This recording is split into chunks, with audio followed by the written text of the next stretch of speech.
Good evening, everybody. Welcome, council staff and everybody joining in. Tuesday, May 18th, 5:30. This is our regular council meeting. And I'm going to start off with the Lord's Prayer. Please remain seated and join me. Our Father, who art in heaven, hallowed be thy name. Kingdom come, that will be done on earth as it is in heaven. Give us this day our daily bread. Forgive us our trespasses, as we forgive those who trespass against us. And lead us not into temptation, but deliver us from evil.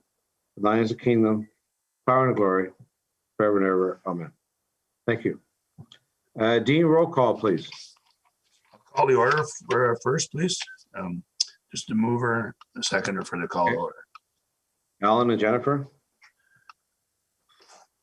Moved by Councillor Wren, second by Councillor Gauthier, that the regular council meeting of May 18th, 2021 be called to order at 5:30. Yeah. All in favor? Carried. Roll call, Mayor Bennett. Present. Reeve Robinson. Present. Councillor Gauthier. Present. Councillor Hughley. Present. Councillor Plow. Present. Councillor Watt. Present. Councillor Wren. Present. All members are present. Confirmation of the agenda. Mover and seconder, please.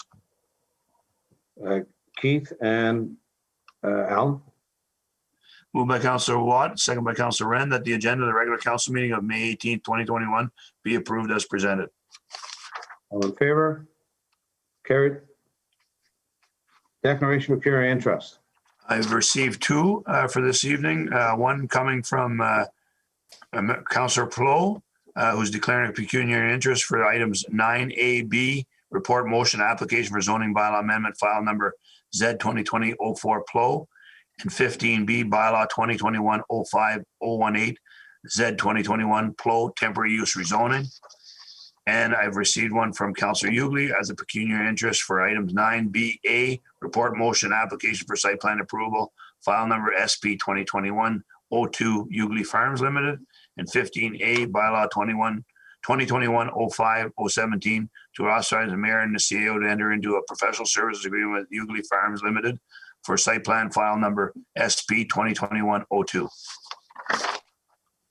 Okay. Minutes and notes.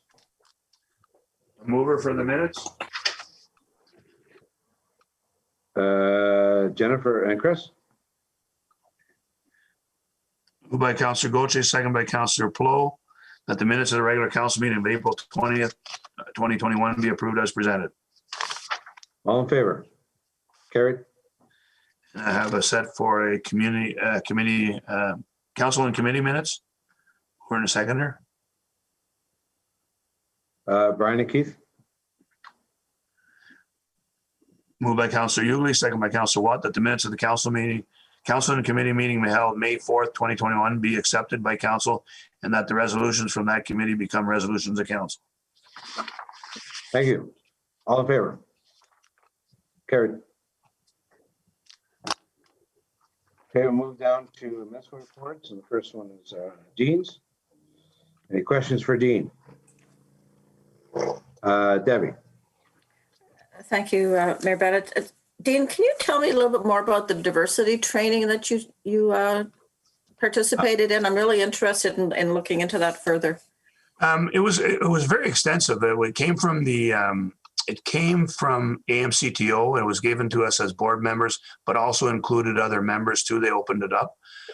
It was provided by a group that AMCTO got, but it was based on the American situation that they're going through. It was very well done. I thought it was a little high level for us, but they certainly went through the, diversity and inclusion and did a lot of it. Now, I didn't participate in the whole day because I had to cut out for two different meetings.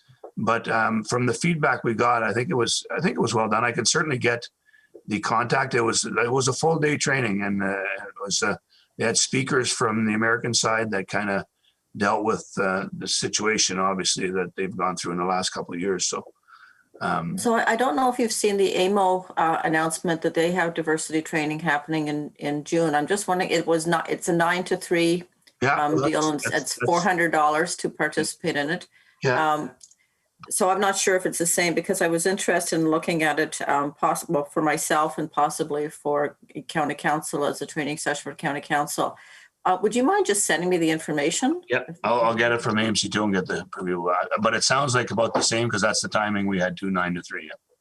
Okay. we'll do that. And my just my last supplement with that, is there a part of it that could be taken out and used for training for our own council? I didn't get that. It was kind of different speakers that spoke to us, so there was no condensed version. Although they may have one, but it didn't come off that way for us. It would be a full day. It would have to be. I didn't see where they've condensed it. Kind of, there was a lot of stuff there. There was really a lot of stuff. So, but they could maybe, even an hour. And I don't know whether they're going on doing what exactly, if they're going, well, obviously doing it for AMO and stuff. Maybe the bigger groups are getting it for their members, but I don't know if they're doing for smaller, but that can be asked to as well, for sure. Well, I just think, it's a value for all of us to have that knowledge and awareness as well. So, I mean, we certainly have money in the budget for training for council. Yeah. So, I mean, if anybody's interested, if it's the AMO training, if it's similar to what you received, it's $400. It's an entire day, as you say, but it may be worthwhile. Okay, I'll take some out of that. Yeah. Okay. Anything else for Dean's report? Seeing none. Treasurer's report? I just want to make note that I see here that obviously I attached the wrong report for the at the last part of the attachment. So I have emailed the mayor, the reeve, and all of council members, the one that should have been attached, and you should get that. So that's the correct one. I don't know how this one got attached, but obviously I attached it somehow. It wasn't my intention. Okay, so this one says year ending 31 December. It says to April 30th, 2000. Yeah, it says actual though, Charlene, on April 30th. Yes. So in order to get the numbers to the year end for 2020, it says for period ending, but in the budget and the actual column for the actual in 2021, it is only until the end of April. Okay. But the 2020 numbers are incorrect. The 2021 numbers, I believe, are correct. So let me look at the bottom of the two. That's okay. That's fine. 3, 2, yeah, they are the same. It's just the 2020 numbers are incorrect in the one that was attached. So I have sent you the correct one. Thank you. When was that sent? I just sent it now. Okay. If you don't get it by tomorrow, Yeah. that's turning. Next report, Public Works for Mark. Any questions for Mark? Debbie? Thanks. Through you to Mark. Mark, is that an error? It says for Darien Road, the average speed was 42 kilometers an hour, but when I look, there's nobody doing 42 kilometers an hour. I'll have to look through. I'm just referring to the graph. Oh, When I look yes. at the graph, Yeah, like maybe there might have 60. been an error in the formula or something in the spreadsheet. The software kind of exports to Excel. So I didn't notice that. I'll double check just to see, but I'll say there's something more wrong with the chart, because when I looked at the individual speeds, a lot were kind of in that 40 to 60 kilometer an hour range. So the speeds are much lower. So there must have been an error the way that it graphed. So I'd say the numbers in the upper right corner are correct as compared to what the graph is. Oh, okay. All right. Okay. Anything else from Mark? How goes the tenders and things going on, Mark?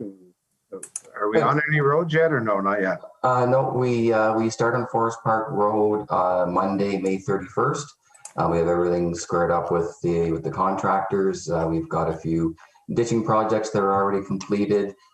Students and a couple of the staff are busy at the community gardens, and everything will be ready to go for this weekend when they open. So we're getting the wood chips from Roseburg Fiberboard plant tomorrow.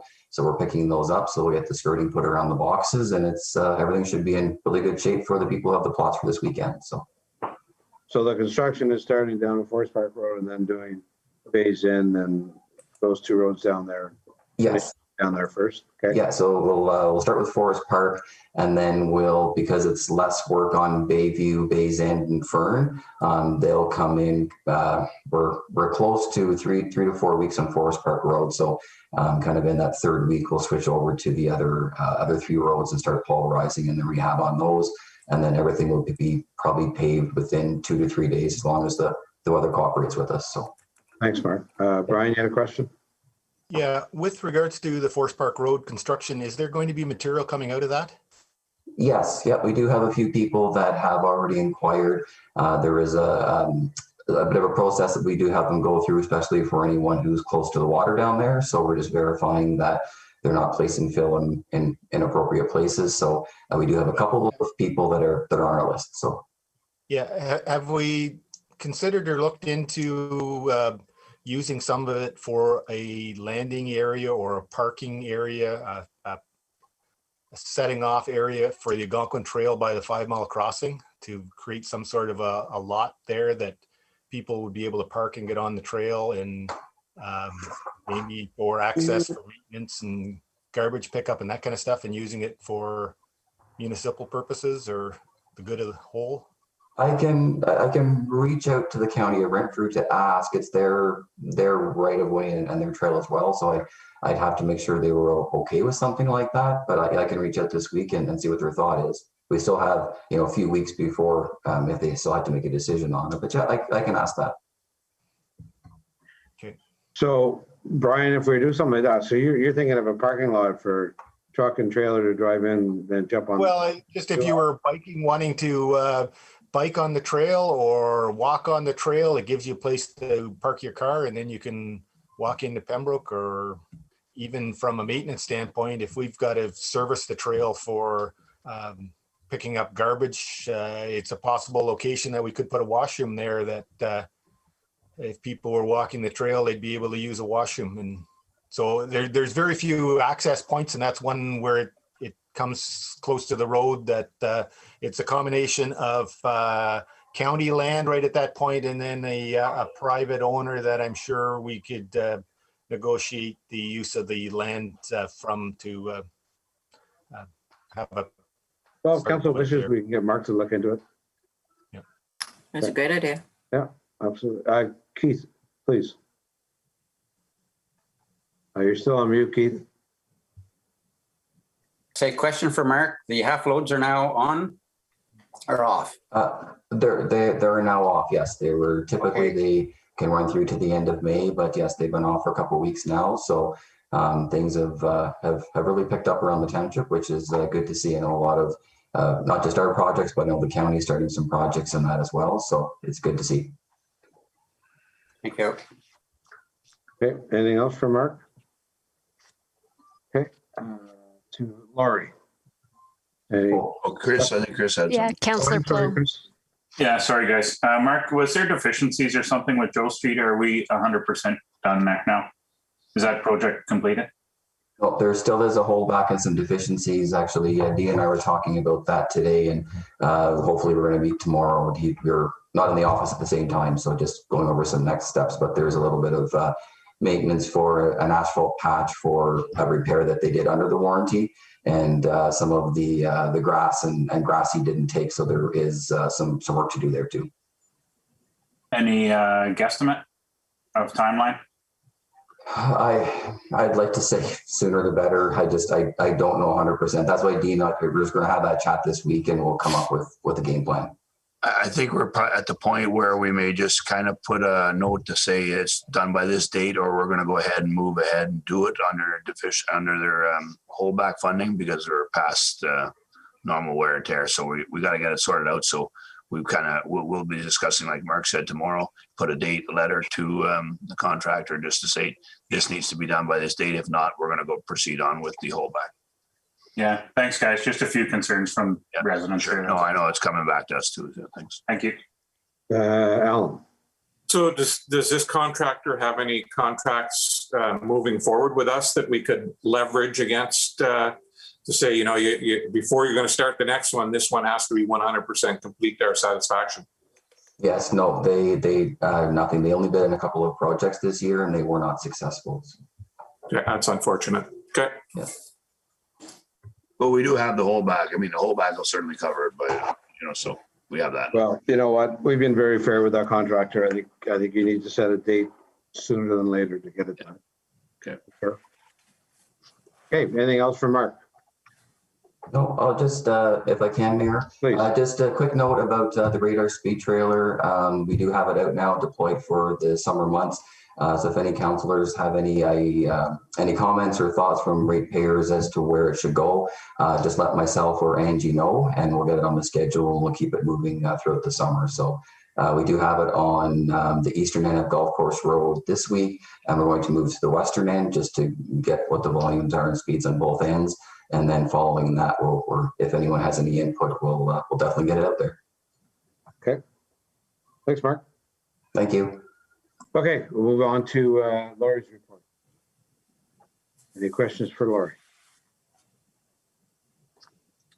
You're a busy person these days, there's no doubt. Okay, if not, my report is there. We will talk about the OPP meeting later on and also with the conference reps. We'll move on from there. Dean, you have a motion? Need a mover and a seconder, please. Chris and Brian? Moved by Councillor Plow, second by Councillor Hughley, that the council receive the following reports for mid-April to mid-May 2021 at the regular council meeting of May 18, 2021. CAO's report, treasurer's report, public works manager's report, planner CMC report, and the mayor's report. All in favor? Carried. Okay, we move down to planning. Do we open the meeting and then put people in the separate room? Yes, please. So I need a move in or seconder for Alan and Keith. Moved by Councillor Wren, second by Councillor Watt, that the Council of the Township of Laurentian Valley pursuant to Section 34 of the Planning Act hereby declare a public meeting open at 5:50 p.m. to discuss the application for rezoning bylaw amendment filed Z 2020 Plow temporary use report number 2. All in favor? Carried. Okay, so we'll send Chris out. Yes. Okay. So, yeah. Can you confirm, Laurie, that he's in the waiting room?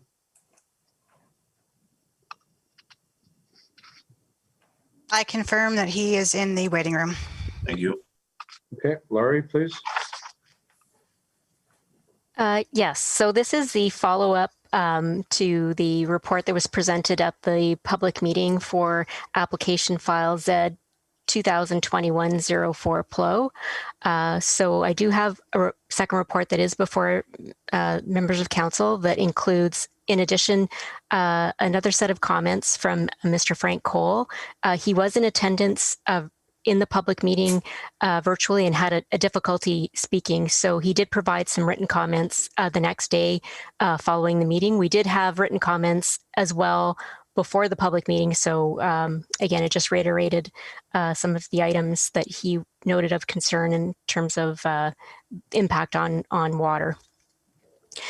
So in addition to that, what I did was reviewed the comments and considered the comments as well provided by council at the public meeting. And what I've provided is the revised bylaw with the recommendation for it with the 3-year term for a temporary use bylaw, which would allow that evaluation over the 3 years to confirm that, you know, the assertions of the applicant are correct, that it will not have a detrimental impact in terms of noise, water, or sound. So that gives that opportunity then at the end of towards the end of the 3-year period, if they wish to continue the use, they would reapply, and that could be a permanent use at that time if that were passed by council at that time based on the analysis. With regard to the question with regard to well testing, so that was reviewed with the township engineer of record through the hydrogeologist, Mr. Andrew Buzza. And in terms of that, the discussion related to quality was that the likelihood is that, again, based on what the nature of the business is, that quality wouldn't be the issue at question. Where quality testing would come in would be the health unit testing requirement that is related to the operation of the business, but it would not be something that would be the impacting of the wells around the property. So then really the question about testing is really about quantity. And in terms of that, although there were some options that could be looked at, one would be doing a paper analysis of well records, which would provide, again, some background information, but again, it's based on what well record was produced at the time a well was drilled. Or the other approach would be actually popping open wells and doing pump tests, which would be fairly intrusive and could disturb some existing older wells too. So there is that is something that sometimes is done as a pre-construction condition type of testing. And again, that would have some fairly expensive costs. At taking a quick look at the well record that was existing for the site, there wasn't an immediate flag in terms of concerns for the existing water quantity in the area. But again, I just provide that again for options, for council in terms of how they would like to proceed on that matter. At this point, I based on my discussion with the hydrogeologist, I wouldn't necessarily be recommending that at this point, based on, again, the analysis that the hydrogeologists also provide to give some comparatives of what the quantity of water used would compare to. Would be a equivalent of about a bathtub and a half full a day when you look at even conservatively how much water the process would use based on how much ice could actually be produced per day based on that equipment. Okay, thanks, Laurie. Questions, Brian? I think I've got a 14-year-old son that probably uses more water in his showers in a day than what this would use. My question is if he's met all of the requirements. I've heard it run, and once the door is closed on the C-can, it's quieter than an air conditioner or anything else. I don't think it's going to have an effect on the amounts of water or anything else. My question is why are we limiting them to a 3-year term and not just granting approval because he's ticked all the boxes at this point? Okay, go ahead, Laura. Okay, so in terms of my recommendation, looking at the concerns that were brought forward and also the discussion at council at the last meeting, one of the other items is related to the unknown in terms of the traffic that would be generated based on the retail aspect of the business as well too, because it's an unknown how that's going to actually play out. At this point in time, the preference would be that they would be looking towards wholesale, but there's nothing that restricts from being totally retail. So, in terms of looking at that, and then in terms of the sound, although anecdotally may have heard the sound, we haven't had data provided that provides what that acoustic level is like there. So again, that recommendation was it gives you that time, and based on the discussion at council last time, it gives you that time to evaluate if it is. Brian, follow up? So my question is on a 3-year approval, then is it like a subdivision approval where they come back for an extension and it's just a vote and continues on, or are there additional costs associated with it each time 3 years comes around? Okay, so again, the presumption would be that the next time an application would come forward would be for a permanent use as opposed to being, extension. It does go through the zoning process at that time, because what it does is it gives that opportunity that if, people are willing to not appeal at this point because they're willing to take that risk, that they have the opportunity to see what the impacts are. And then at that point, it gives them another opportunity to speak if it was found that there's something, in a planning ground that would be a negative impact, and then that could be brought forward at that time. And otherwise, if through the time period it's found that there's not any grounding in terms of negative impacts, then then presumably it would be something that should be able to be approved if it's wanting to be applied for. Go ahead, Brian. So you didn't say it, but are you saying there would be costs associated with it at that point then again? Yeah, yes, it's a zoning application. So again, each time that there's a process under the Planning Act, because it does cover that public consultation process where we do have to mail out and we do have to prepare notices to provide the public with the opportunity to speak to the applications. Okay, I'm just very pro. Anytime a kid's trying to do a business at home, I'm okay, all for it, and that whole expense and whatnot for a student job is significant. Okay, Keith and then Debbie.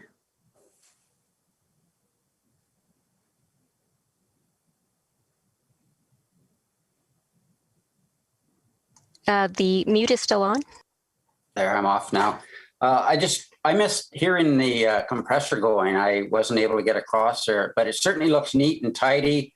And based on Stacy's comment about the noise and just hearing Brian saying that he did hear it, I have no objection, especially since the amount of water is bathtub full and a half a day. I think more people use that in a week washing their cars.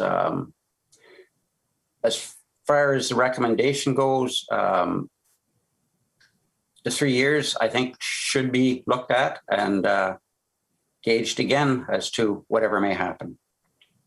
Debbie, please. Thanks, Keith. Thank you. Thank you. I'm going to take the position that Councillor Hughley has taken. Laurie has done an incredible job of covering all of the bases, checking everything out.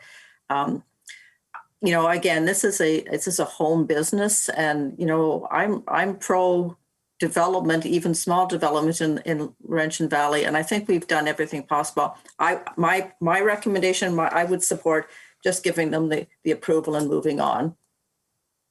No 3 years, no come back and spend money and go through this again. Okay. So, Laurie, if I could, if we were to pass this as permanent, and there's an issue 6 months down the road, a year and a half down the road, whether it's traffic or the noise has changed, if we only grant a 3 year, can we come back on it? Or once it's permanent and everything goes? So once it's passed permanently, then it is a permanent use, and your only controls would be what we could deal with through bylaw enforcement if there is, something that can be proved that way. I think I also do want to mention that Mr. Cole is also back on the line tonight. So whether before a final decision is made, there may be other comments that may want to be heard before a final decision is issued. Okay, so as far as some of the concerns is traffic, and we're heading towards retail, and I'm sure that's what they want to do. But if the retail wasn't enough, and then we end up having more of private individuals coming, then the traffic could go up. I'm sure it's not going to, but as some residents say, it could. I just want to make sure that we still have some type of control, because nobody wants traffic all day long picking up ice cubes in a residential area. So I'm just trying to cover those. So I got to be sure that we still have the power either way we go here, permanent or 3 year. Well, so again, if it's voted permanent, then there's not that opportunity to revisit in 3 years' time, where if the business model was more to the retail component and that was creating the issue, then you don't have that opportunity to revisit. Where, if, for example, it was found that it was creating an issue, then what could happen in 3 years when it's applied? It could be for a wholesale only, or that type of thing. But that's just the kind of the two options. It's temporary or permanent. Dean. Just quick, Laurie, and I should maybe ask this today, but could there be a possibility of putting a condition on the traffic and putting some kind of condition so it holds within that? Is there any way of doing that with regard to a permanent setting? Unfortunately, we're not allowed to do conditional zoning, so that isn't a tool that's available to us. Our only kind of way to deal with conditions is in terms of the time frame that gives you that opportunity to revisit and have a second guess. But it's just the way the Planning Act works in Ontario, and there's been if it goes to appeals or that type of thing, we do get chastised if it's conditional. Jennifer, please. Is there any way that we can put the hold on for 3 years with just an automatic renewal, no money exchange, not to go through all these loops all over again in 3 years? No, so the Planning Act is basically, it's either it's a temporary use or it's a permanent use. So there's no, it has to come back through because again, to understand that sometimes when you're proposing a temporary use, it's also to give an opportunity to address the public's concerns, that they know that they have kind of 3 years to live with it if there happens to be a problem created. And otherwise they might appeal a decision because they're opposed to it. Where so that's why it's either one way or the other way. The only thing that could happen is if in 3 years they were to make application to make it permanent, council at that time could choose to allow a waiving of the fee at that point in time. That is something that could be made as a request to council, and council at that time could make a decision to allow a waiving of the fee. But the process itself to provide for the public opportunity to comment, and that would still have to be followed. The cost, Lori, for ballpark, what would the cost in 3 years? Well, currently our application fee for zoning bylaw amendments is $550. And I mean, we were looking at, incrementally trying to increase that a bit. So, say we did end up, and again, I'm just guesstimating this because, it will be council's decision each year to how much that might increase, but say worst case, maybe to be in the $700 range by then. But again, that could be a decision of council if at that time. If waived at that time. Yeah. Okay. Brian. I think the waiving of that fee at the time would be very challenging if he's still in the same position to be placed in that scenario. So I don't think that is an option, although it sounds nice. I don't think it's one that's a viable option. I think it's either a full approval or a 3 year, and those are the options there. Dean? Just another thing, Lori, on the temporary use, what is the control factor? If the traffic becomes an issue, do you have to wait for the 3 years before you can do it? Or is there some conditions there that say traffic has become a problem after year one, now we want to revisit it? Or is it when you pick 1, 2, 3 years, as you mentioned last meeting, is it to the end of that before you can cut it off, if that's the case? Just trying to get a sense of that. Yes. So essentially, when you do a temporary use bylaw, you do have to pick the term. So it's, and then if it is a 1 year term, then at the end of the 1 year, you would have to apply for an extension. So you'd still be going through that process. So, I mean, at this point, what we would be able to control over the 3 years would be the, if there was parking on the street, that type of thing, that's something that's always under the municipality's realm, but just for general, traffic, again, that would be, it's something that you're gauging. Again, there is some encouragement for the business model to try and be such that it doesn't create issues, so that then if it is coming back for a full rezoning, that it's going to be supported and the neighbors are going to be supportive of that too. No, but I guess my question was, if it's an issue, say in year one that they're parking all over the streets, do we still have to wait for the 3 years before that becomes before we can deal with it, or can we deal with it after 1 year? Because you're saying the permanent side is we can't deal with it once we put it in place. We can't deal with it, so we put it in for 3 years. What I'm trying to say is, what's the difference if we wait 3 years, or unless we can kind of deal with it after a year or two if it becomes a problem after the third year? I mean, if we have to wait 3 years, then why not wait forever, I guess is what I'm saying. If there's a problem after one, is that, or can we deal with it in temporary use after 1 year if it's a problem? Well, we could, again, kind of speaking to that, if council wanted to decrease the temporary use permissions, it could be set at 1 year, and then, the application would be for a full year one. Again, if it becomes parking on the street, we can deal with on-street parking bylaws. But beyond that, if it's, just generalized traffic, again, the only control is that there's that knowing that in 3 years you have to come back to revisit. So it would be the encouragement to try to ensure that the business model doesn't create that. Alan and then Debbie. So I have absolutely no problem on this going ahead permanently. My concern still is with the quantity of water. Okay, so speaking from experience, when I was working in the store that we were in, we had an ice making machine.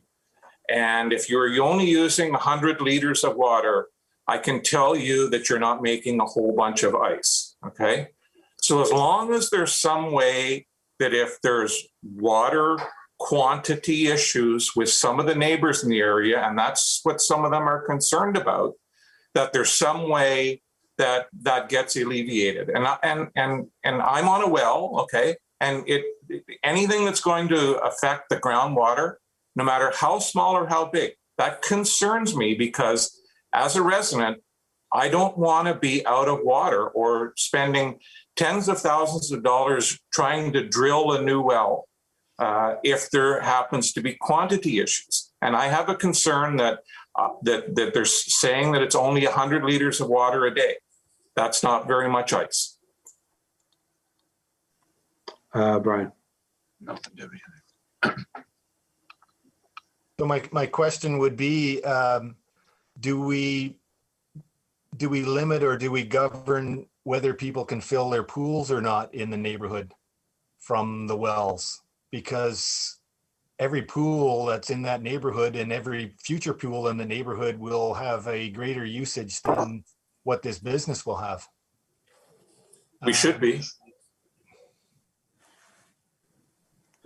Debbie.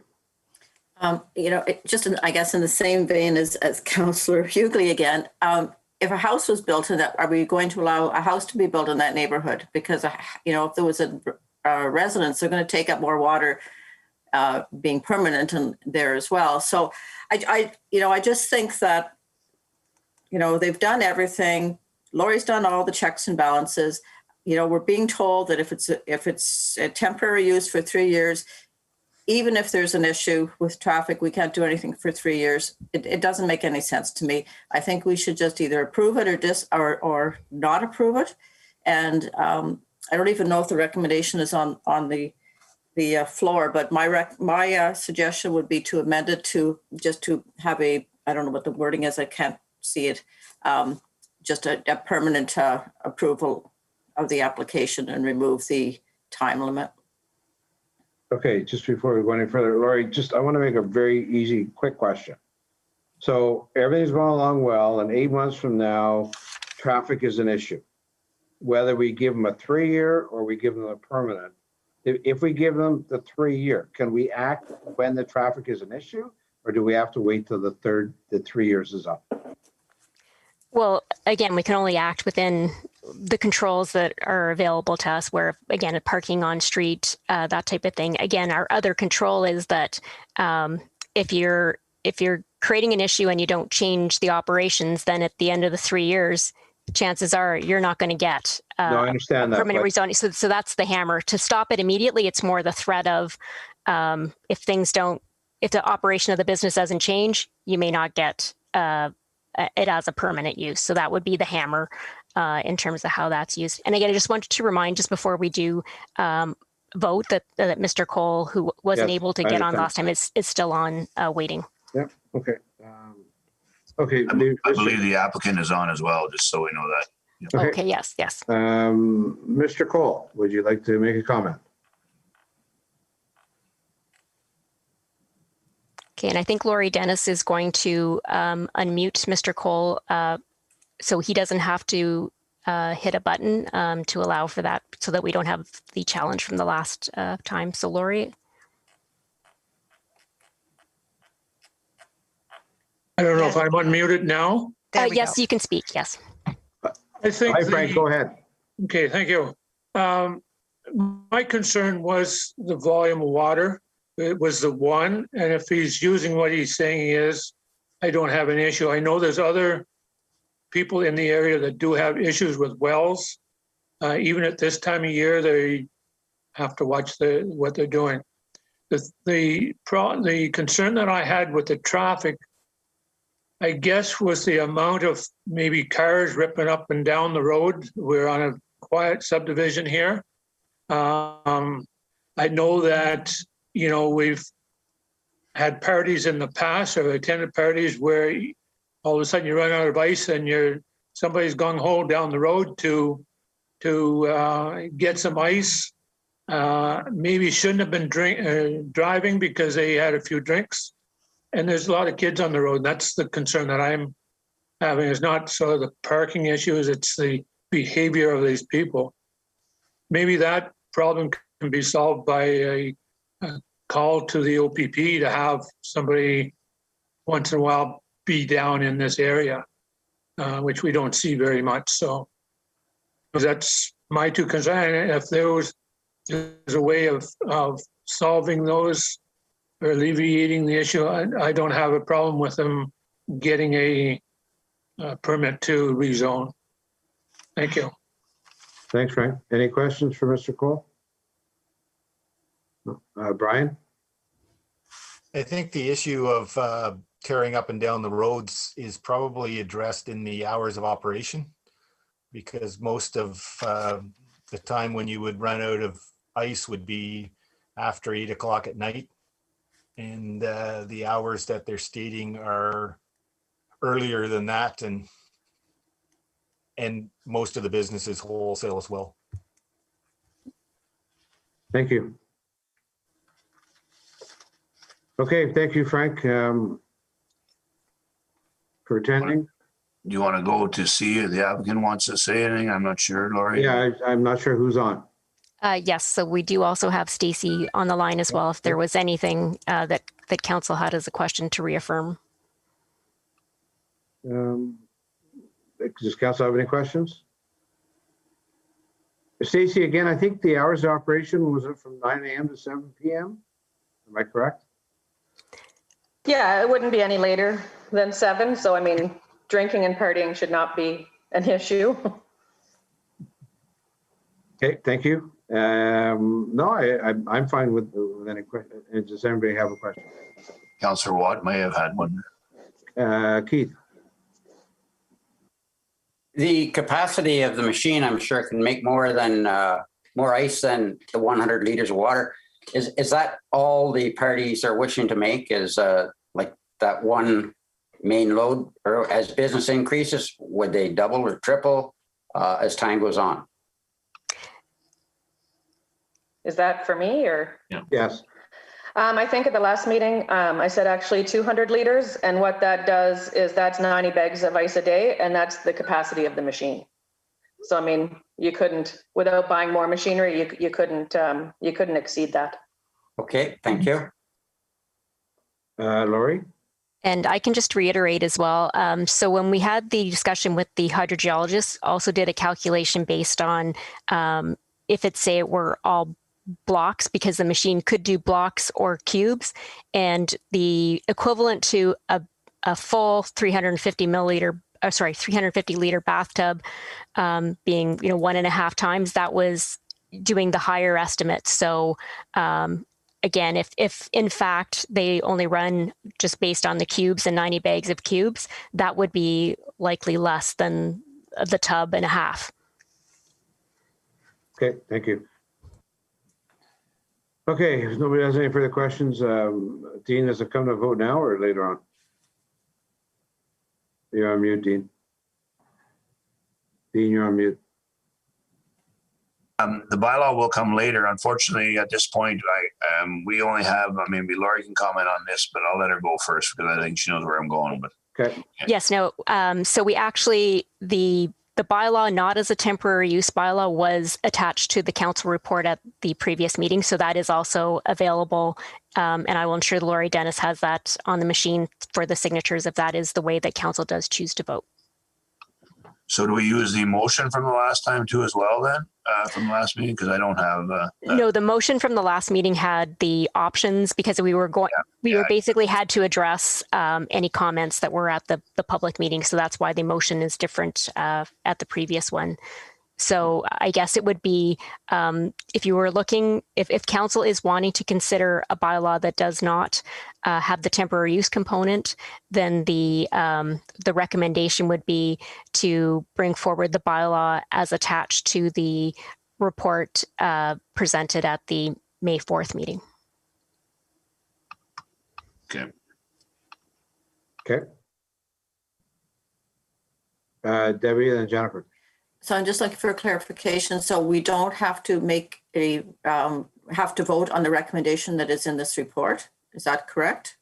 Because I thought that's what we had, that recommendation would have to be voted on.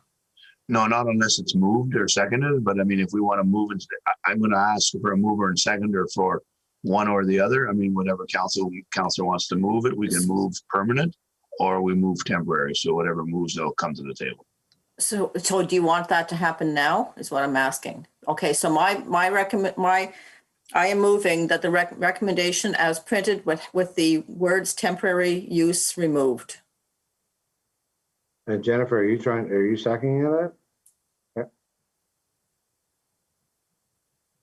Okay, so moved by Reeve Robbins, second by Councillor Gauthier, that Planning and Emergency Service Committee approve application for zoning bylaw amendment file Z 2021-04 PLO, subject to the revisions of the proposed bylaw to address comments from the public consultation process and forward by revised bylaw 2021-05. Is it 0182 as well, Lori?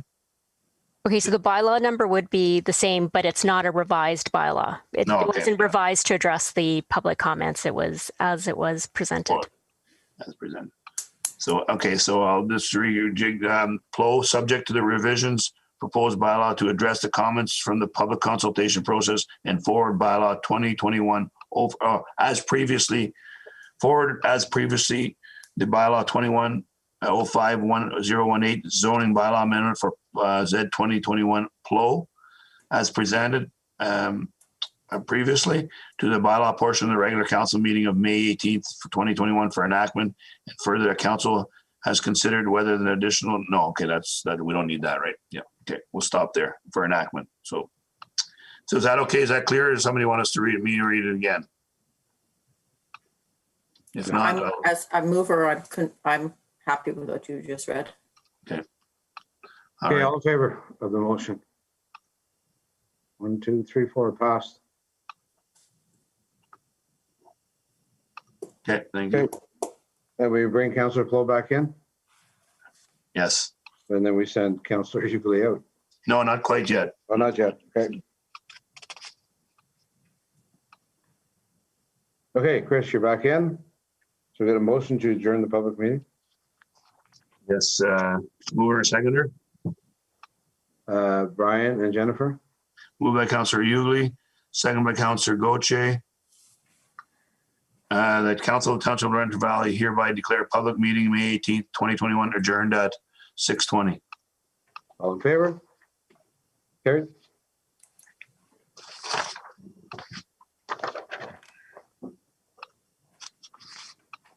Okay, under business. Application for site plan approval. Brian? Okay, so we have to remove Councillor Hughley into the waiting room. Laurie, can you confirm when that's done, please? I confirm that Councillor Hughley is now in the waiting room. Thank you. Okay, Laurie, please. Yes, so we have just received an application that staff is starting to review for an addition on the building at Hughley Farms Limited. And so this is the bylaw that would authorize the mayor and CAO to sign the professional services agreement, which is the standard agreement that's required along with our application fees, so that it reflects that it's the actual legal registry office or engineering review fees that we do incur that are rebilled. Okay. Any questions, council? If not, Alan, sorry.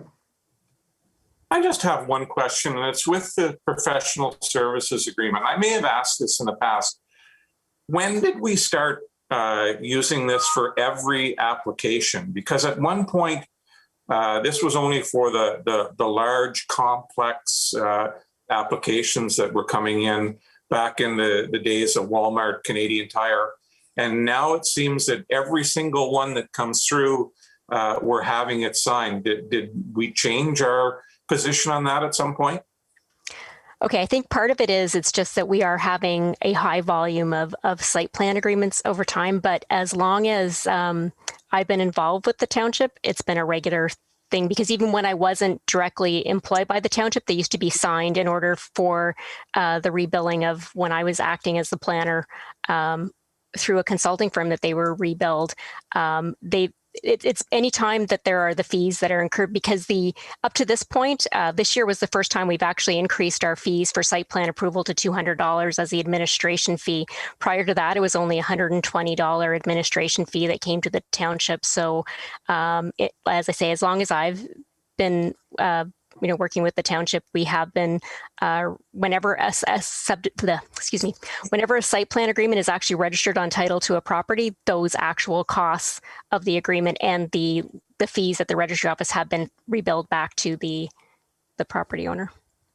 So whenever these came in, they came in the days of the development for Walmart and Canadian Tire and so on and so forth.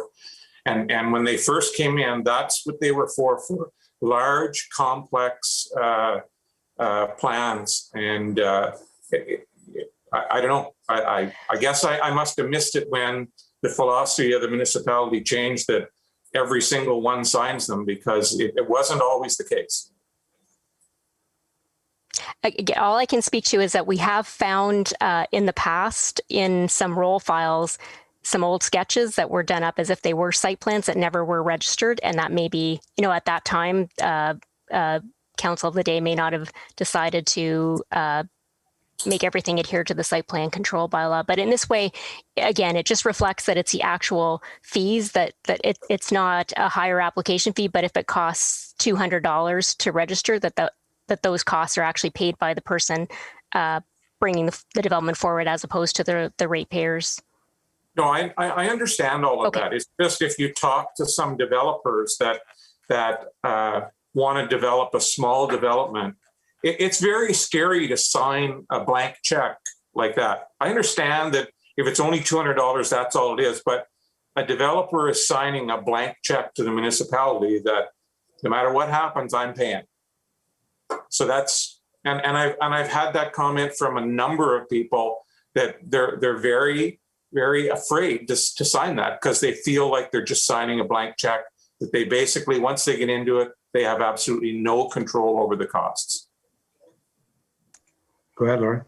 And I think, again, this speaks back to the, other conversations about looking at the review of the fee structure approach. And another approach would be to provide an application fee for site plan approval that is averaging what an average site plan costs. And that is the other approach that then provides for some fairness, that doesn't, counterbalance, that it's not, trying to figure out whose application is one that has to pay versus another. So it's either it's a rebill of the actual, or again, the other way to provide some certainty of an upward threshold is to have an actual, that it's across the board application fee that applies, and maybe having, maybe two different types of, categories. If it involves other types of easements as well, that then, there'd be an extra cost when it's those other types of easements. But that, again, in these cases now, when it's fairly straightforward when it's the, not ones that are connected to sewer and water as well, because it doesn't require the extra engineering review as well. But again, we do try to provide a gauge as well by having the bills sent in fairly regularly, so we can keep an idea of where those are. And generally speaking, when they're the smaller ones, we do have a better idea now in the last couple of years, kind of what to expect in terms of a threshold for certainly the smaller ones. Maybe I can just comment as well. I agree with Alan, the blank check issue. It could be an issue for someone trying to start a business on a very tight budget. I would like to see you, Laurie, with Dean's approval or council, to go back and maybe propose something to council that the people know going in and the level that they're applying for and what they're going to get done, they know that dollar amount going in, rather than, I remember the old days, Alan, if you remember, you and I might have been the only ones back on council then, some people come back to us going, wow, how did you get to be that expensive? or how come my job wasn't there, the job being done, I never expected it to be this much money. So I think it has merit for it as well. Chris? I agree with both you and Alan, and just through our last process here, Lori is excellent at her job, and I definitely don't mean anything by this, but when Dean came back from Japan, he said that we need to cut red tape around here, and to me, this seems like no more than just a small addition onto a very successful local business. I don't know why there would be all this paperwork that needs to be done. Lori's very helpful in getting it filled out, but it's still just a massive amount of paperwork that gets people discouraged to develop. Thank you. Dean? I think what we did talk about, I know, and maybe it's fallen a little bit off, but we had talked about possibly for these kind of services that we'd have an upset limit, at least to show people that, you know, we're going to start here. And if we happen to go above that for whatever reason, then the township covers them costs. I think it's a fair statement, you know, like a smaller application, we put $3,000 as an upset limit, or, you know, whatever the number is. I'm only picking numbers. And if it's a larger one, then you put another number. We should do that. I mean, it hasn't been an issue. It certainly was in the past when the bills did get a little heavy, I think. But since the last few years, we've kind of curtailed some of that. And I certainly appreciate Councillor Poe's comments. I mean, any red tape, we're trying to do as much as we can. The province doesn't, you know, they had some issues with reporting burden that they were trying to reduce, and we got to do the same and try and hopefully get down that path. But maybe that's the you know, because we're not going to know the exact dollar amount of all these applications depending, but we should have an upset limit of some sort somehow based on some formula. Okay, so council can expect something to come back. Yeah. Down the road. Okay. Councillor Blow still has a comment. Oh, go ahead, Chris. Maybe just the size of the projects too. I don't know, like this, like I say, this is just a garage addition. It's no different than putting a garage on anywhere else. I understand what I just did. I put a business into a place where there isn't one, but just a small addition to a business should be like fast track to move on. We want this township to grow, not people to stop wanting to build here. That's all. Go ahead, Laurie. And I guess just to clarify with this application, so the reason that it is requiring the site plan approval because of the addition is to do with the change in the grade and the requirement from Public Works as well to show how that water is being handled, because the grade does change and go towards another property. So that's why there is a requirement here, where sometimes it may not seem like it's a big addition. It's not necessarily about the building piece itself. It's the site development, and often it's the grading or drainage that's the trigger. Good, thank you. Okay, Dean, where are we? We have a motion for this?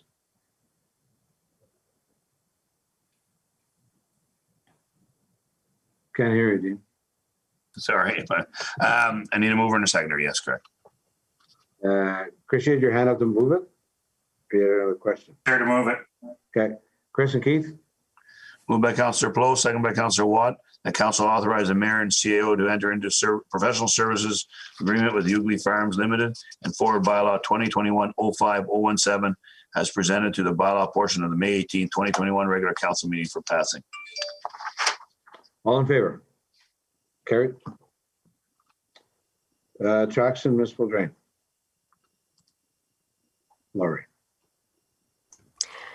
Okay, so this is a report brought forward through our drainage superintendent, Klaus Trost.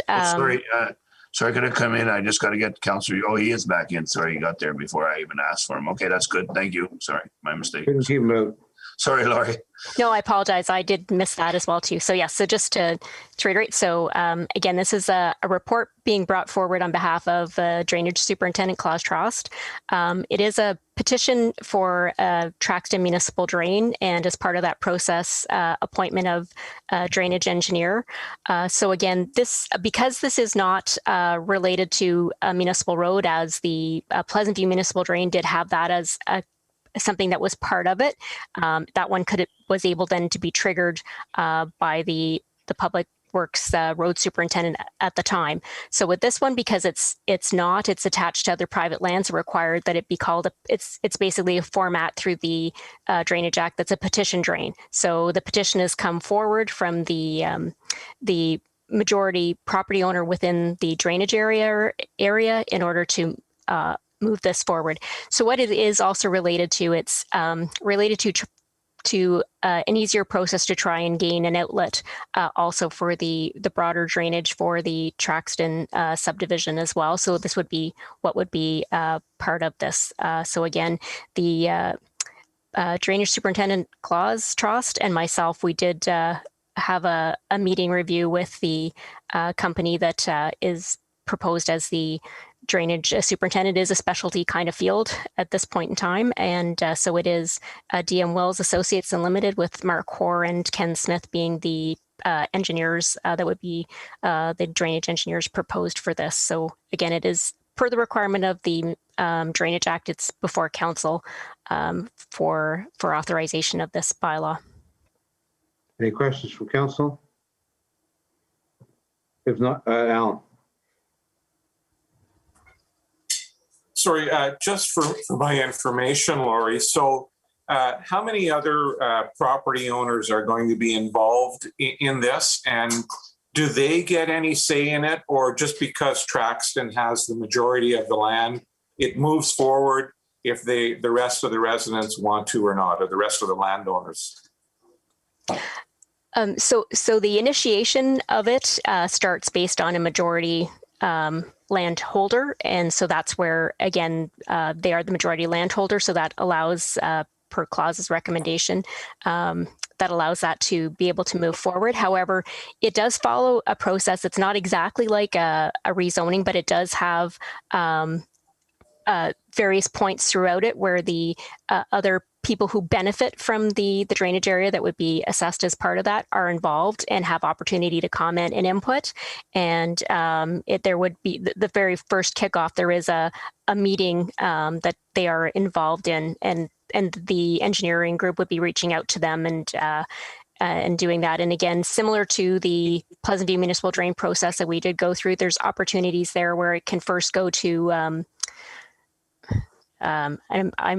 I apologize, my brain is starting to leave me these days, but there is a first step of a group that they can kind of appeal to if they do not like or have an issue with some part of what the drainage engineer's report comes out as. And then if that is not agreed with, there still is the ultimate thing is the drainage tribunal. But and I apologize, I'm just forgetting the name of the committee that's before that in the drainage process.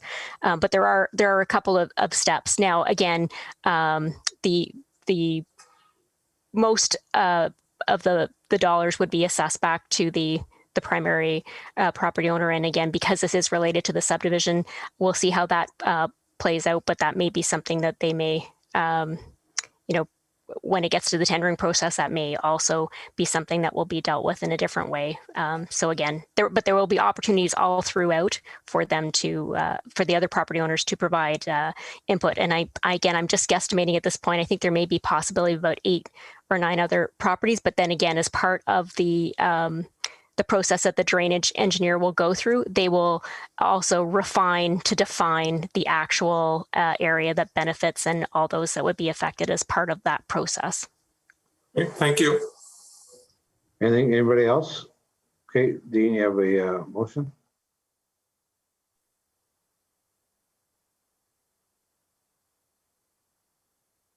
Dean, you're on mute again. I'm trying to do both here. Need a mover and a seconder, please. Keith and Jennifer.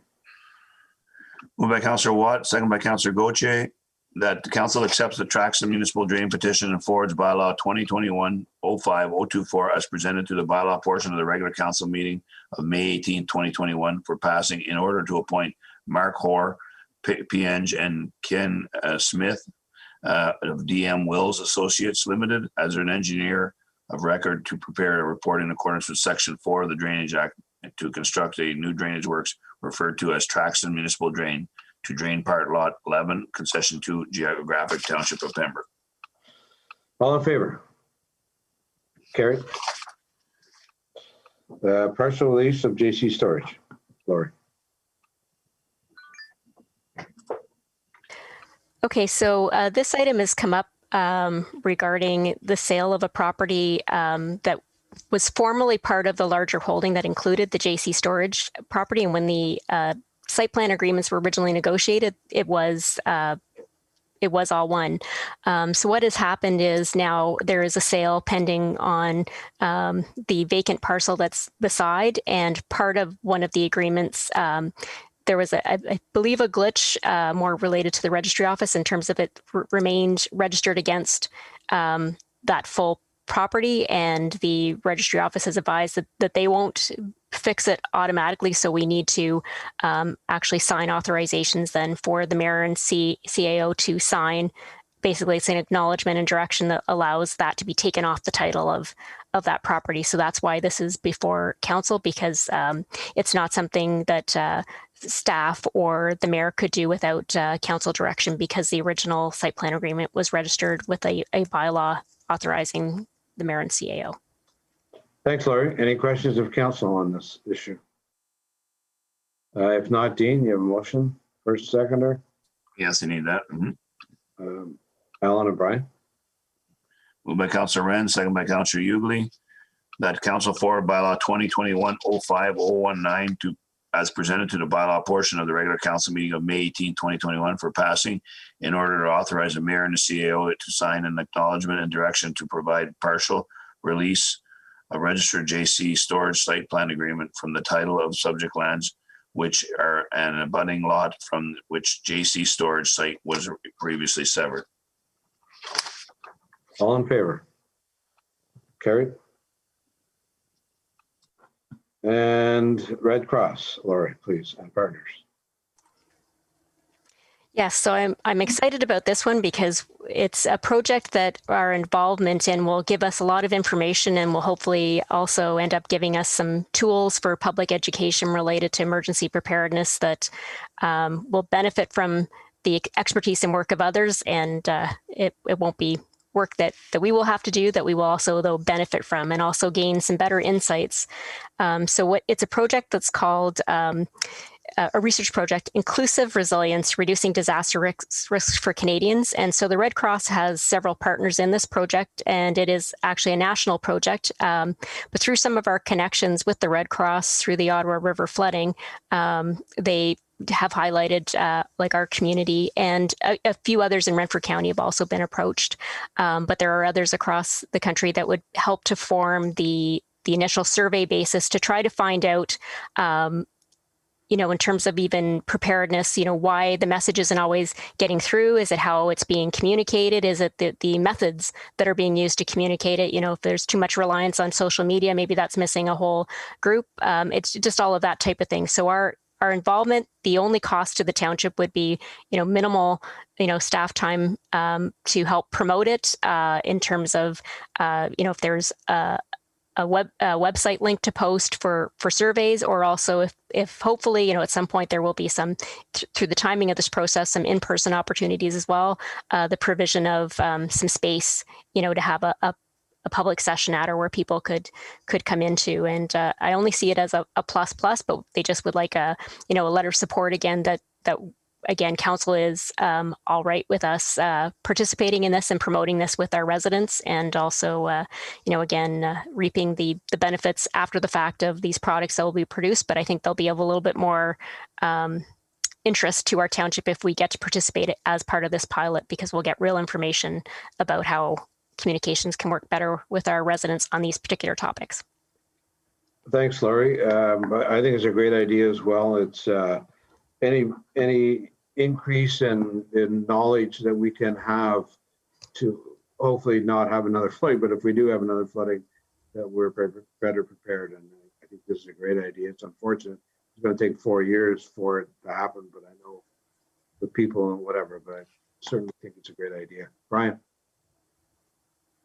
I guess my question, I'm certainly all for the research and the emergency development thing. My question, I guess, when we look at what you've been up to in the last month and what you already have on your plate, how are you going to add this to it? Because something's going to have to fall off, and it worries me that could be in economic development and all the other hats that you wear. And I know this is a passion of yours, which worries me that you may be spending time on this that should be spent on something else, or could be spent on something else, because there's limited time and hours in a day, and you're already over the max on those.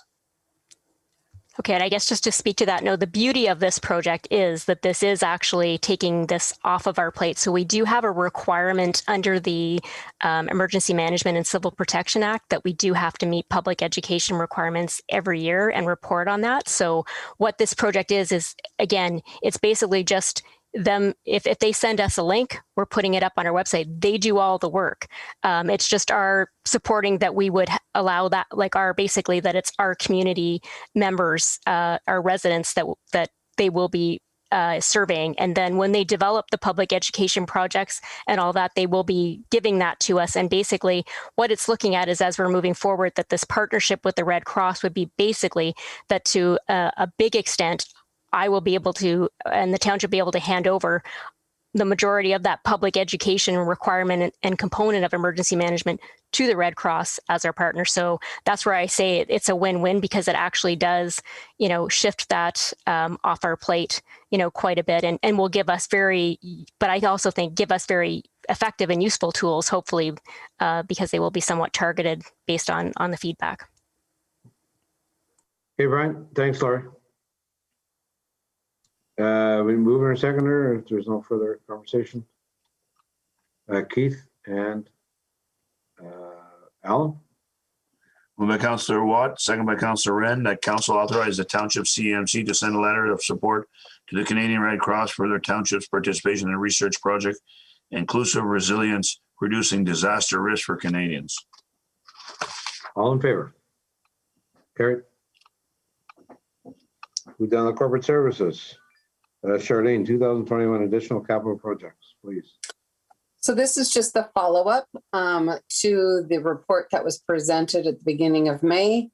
This is how we're going to fund all of these projects and where those funding is going to come. So Stafford Rink Board replacement project from Recreation Reserves, Bays End Drive, from Fixed Assets, Bayview Drive from Fixed Assets, Fern Fixed Assets, and Sandy Beach Road, Federal Gas Tax Reserve, and the remainder from Fixed Assets.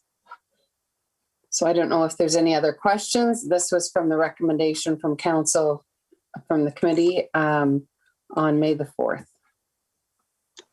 Any questions of council? Chris? No real concerns, just wondering, I guess more to Mark, where does that section of Sandy Beach with all your data management fall in compared to the remainder of Sandy Beach? The reason for my question is I find Sandy Beach north and south of that area worse than the area that you want to do.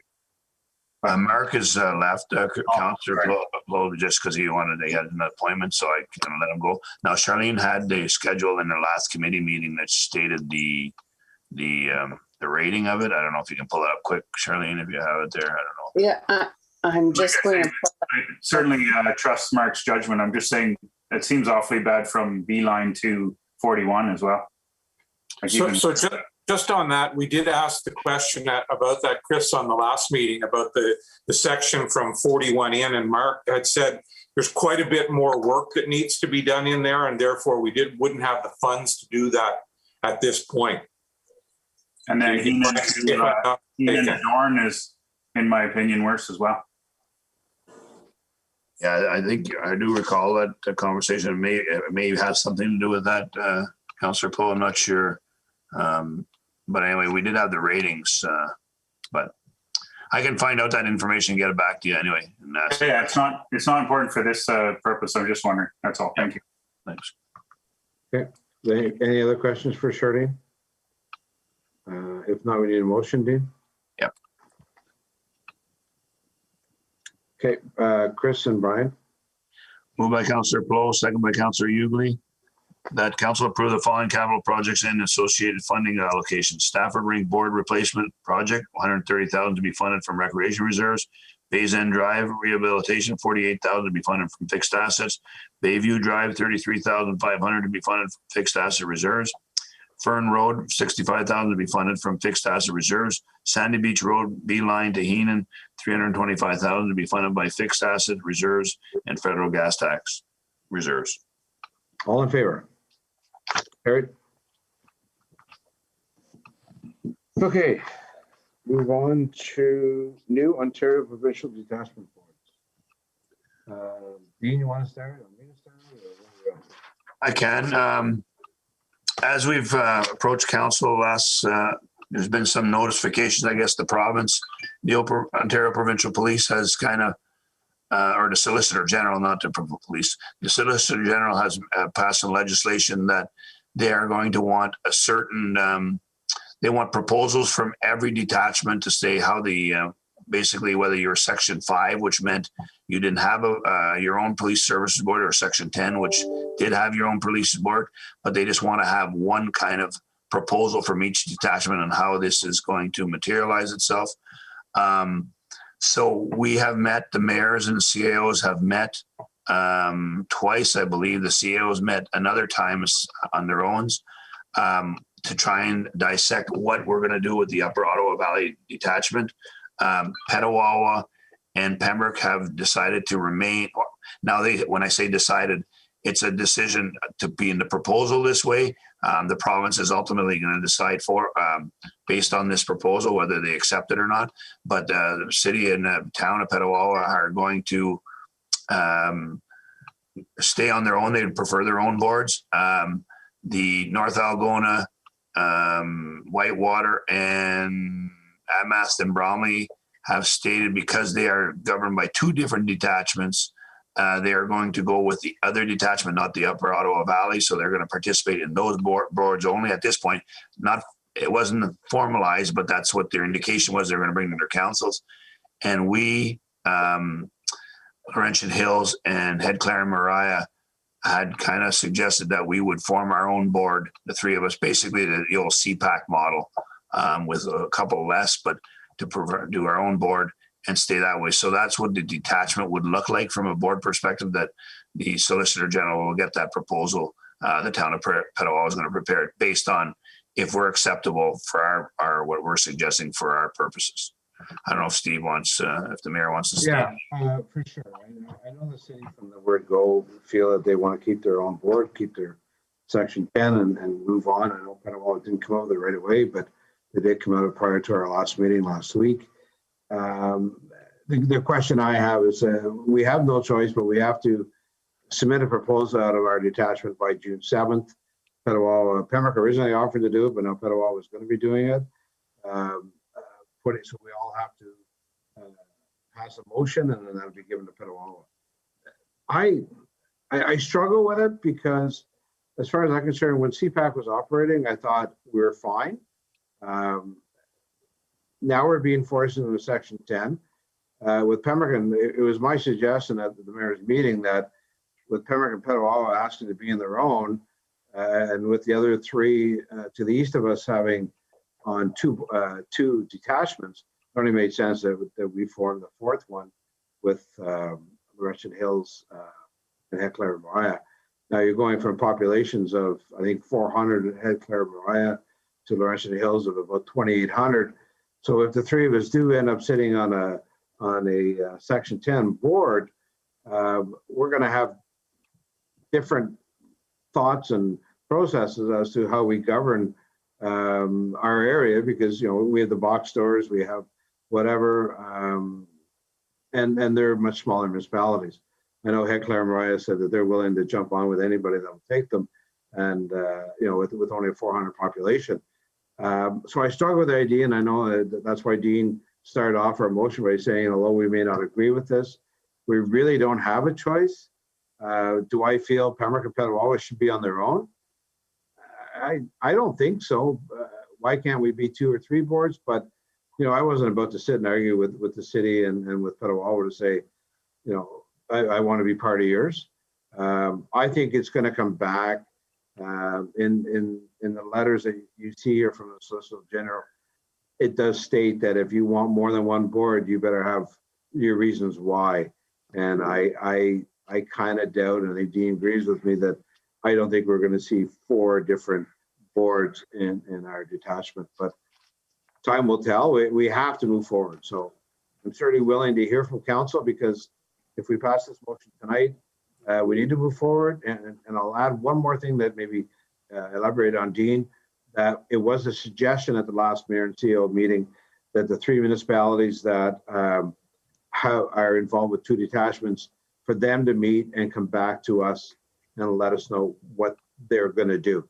Because I did say that, you know, if one of them want to join on with the 3 of us, hop at her, join us. So I'm interested to hear from you folks and make sure that you think maybe that Dean and I are on the right path. Debbie first. Thank you very much. And thanks for all the work that you and Dean have done to get us to this point. I'm supportive of the proposal from the Solicitor General. I think that, yeah, when we had CPAC, it worked, but it was sporadic, certainly at the end. You know, if we're part of a police services board, they meet regularly. We actually have a voice and get an opportunity to provide some input. So I think that's very positive.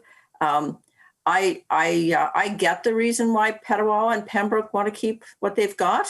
You know, you've got all of your members are representing your entire community, as opposed to having to share the wealth. But at the end of the day, I agree with you. I don't think that you know, the Solicitor General is going to say, sure, you know, up Prado Valley have 3 or 4 police services boards. You know, it's just like saying to the County of Brantford, sure, have 4 Ontario health teams. It's not going to work. We need to work together.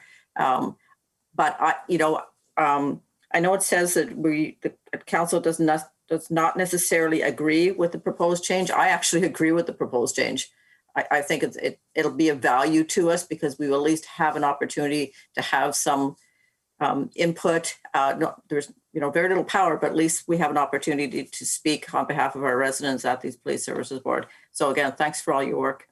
Okay, thank you. Maybe one thing that Dean, you and I didn't mention was a cost.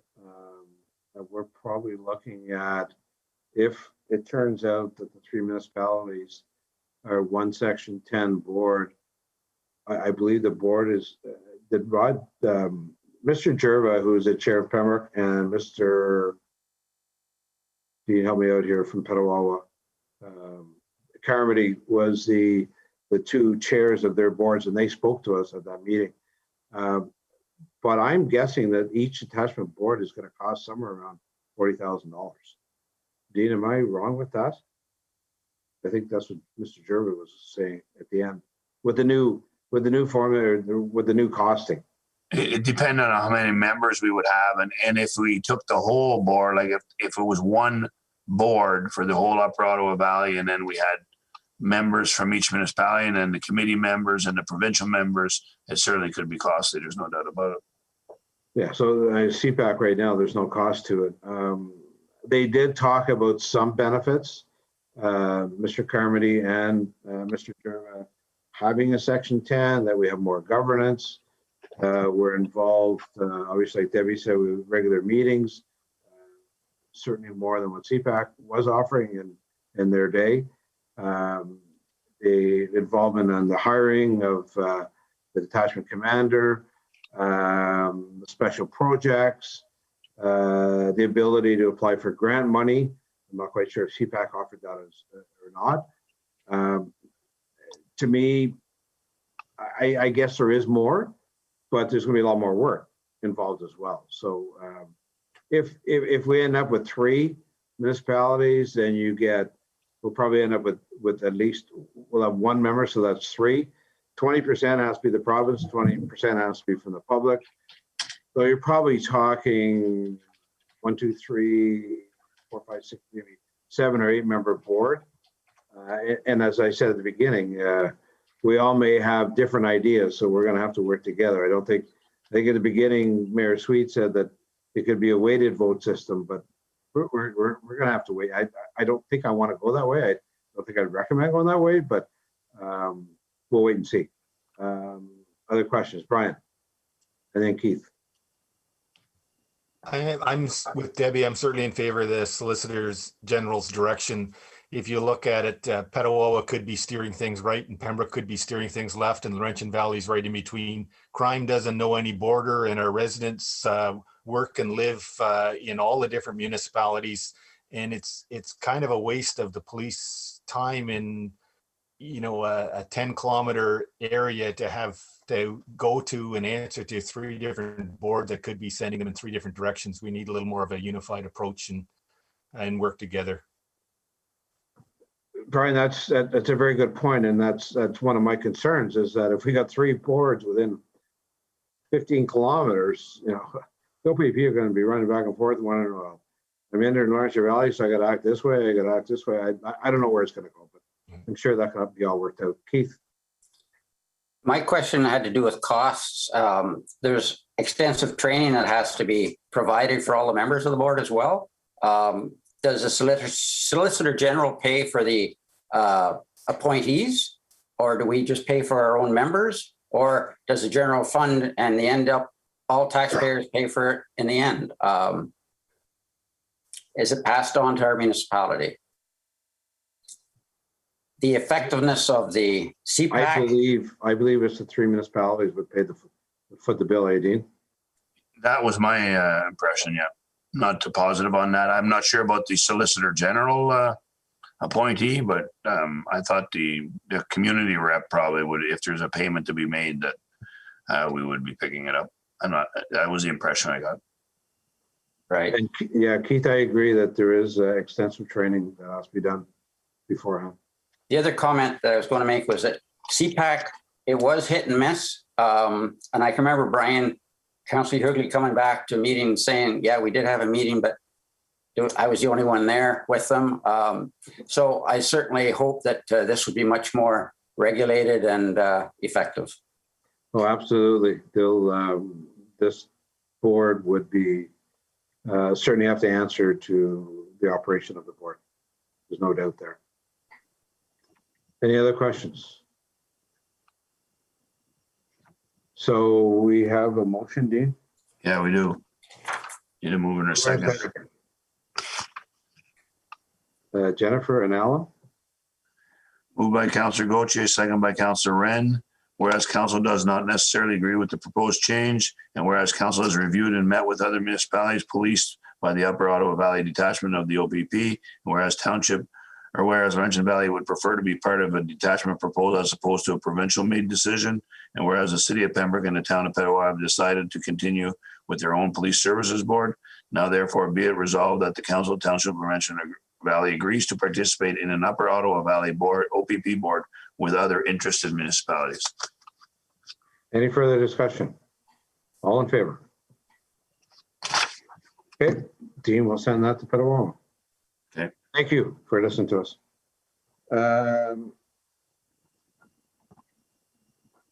CN rail line and Algonquin Trail update. Okay, as we just to kind of further update, and then maybe Steve, you can step in whenever. The report is self-explanatory. We've kind of, you know, we heard from the ATV club. We also, Algonquin Trail, we have met with the mayor and the Reeve have met with the county with regards to Algonquin Trail and found out that their schedule of opening our sections, which doesn't seem like it will be this year, but there is that possibility, but it's remote, depending on cost of other areas.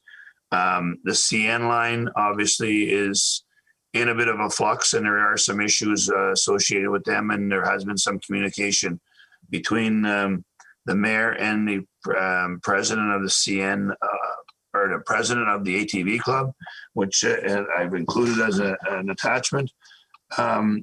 So I don't know if there's any questions with regards to exactly everything we know is there. I mean, alternate routes are always in the forefront, although on the Algonquin side, we do have some challenges with MTO and county roads. I mean, the county roads are open, and we know that, but we have to get across the MTO roads. And I'm not sure whether that's an option or not. I don't think they're going to allow it because they could still consider them highways. So we do have to negotiate those two things before we just say, yes, we have an alternative route if that's what we choose. The CN line, the activities happening on there are based on a lease between CN, the Snowmobile Club, and ATV. It's a sublease to the ATV from the Snowmobile Club. So there's a few things there we can request. We don't necessarily have control over that at this point. Again, I guess the only thing is to take motorized off of it in the sections that are a problem and bring them into other areas of the township on roads. So all that has to be explored, and it comes down to, you know, what council's flavor is with regards to whether the trails do we continue and do circumvent dust and noise somehow. I mean, there are ways to get rid of the dust. They are suggesting some calcium. I mean, there's, some people have mentioned pavement, people have mentioned tar and chip. I mean, there's all kinds of different things to control the dust. Noise may be a little bit different. I mean, could be buffers on the thing, but the county's not prepared to put any buffering along the Algonquin Trail in that area. So all those things are still in flux, and I guess that's what I'd offer today. I don't know if Steve or Debbie want to add anything to the Algonquin side of it, or if there's any questions. Sure. Maybe Alan, go ahead first. You got a question? So just so that you know, we took a drive down the Algonquin Trail from here to Braeside. And I can tell you that the areas that are stone dusted in through Whitewater region, the trail, the dust on the trail is minimal at best. I'm sure they must have calcium applied to it already. When we got down to Braeside, okay, and if anybody's ever been on the River Road at Braeside, you know how close the houses are to A, the road, and B, the old railroad, which is now the Algonquin Trail. We didn't have in the whole trip one adverse reaction from a resident, walkers, bicycles. We even met a horse and buggy coming from the Home Hardware in Renfrew with a brand new wheelbarrow on the back. No issues on the trail whatsoever. So I can tell you that, and I mentioned this last week to the ATV club, that the stone dust is the answer. I'm telling you, there was absolutely no dust. Thanks, Alan. Debbie. Thank you very much. Thanks for that, Alan. It's really good information to have as well. So I just want to, make sure everybody understands that while our section of the Algonquin Trail is not scheduled to be opened, it could be open. And it'll depend on if the county gets some very good pricing for some of the stone dusting that it wants to do. And I'm going to tell you, I was at an Algonquin Trail Advisory Committee, and the prices are coming in very, very reasonably. So I think that you have to be prepared to see the trail in Laurentian Valley opened up. There's a huge possibility that could happen. The committee also received a letter from Mr. McDougall asking for a mitigation barrier in front of his property. So that was discussed. The offer has been made to the residents in the Burns Drive area to come and discuss with the county a vegetation barrier of some type.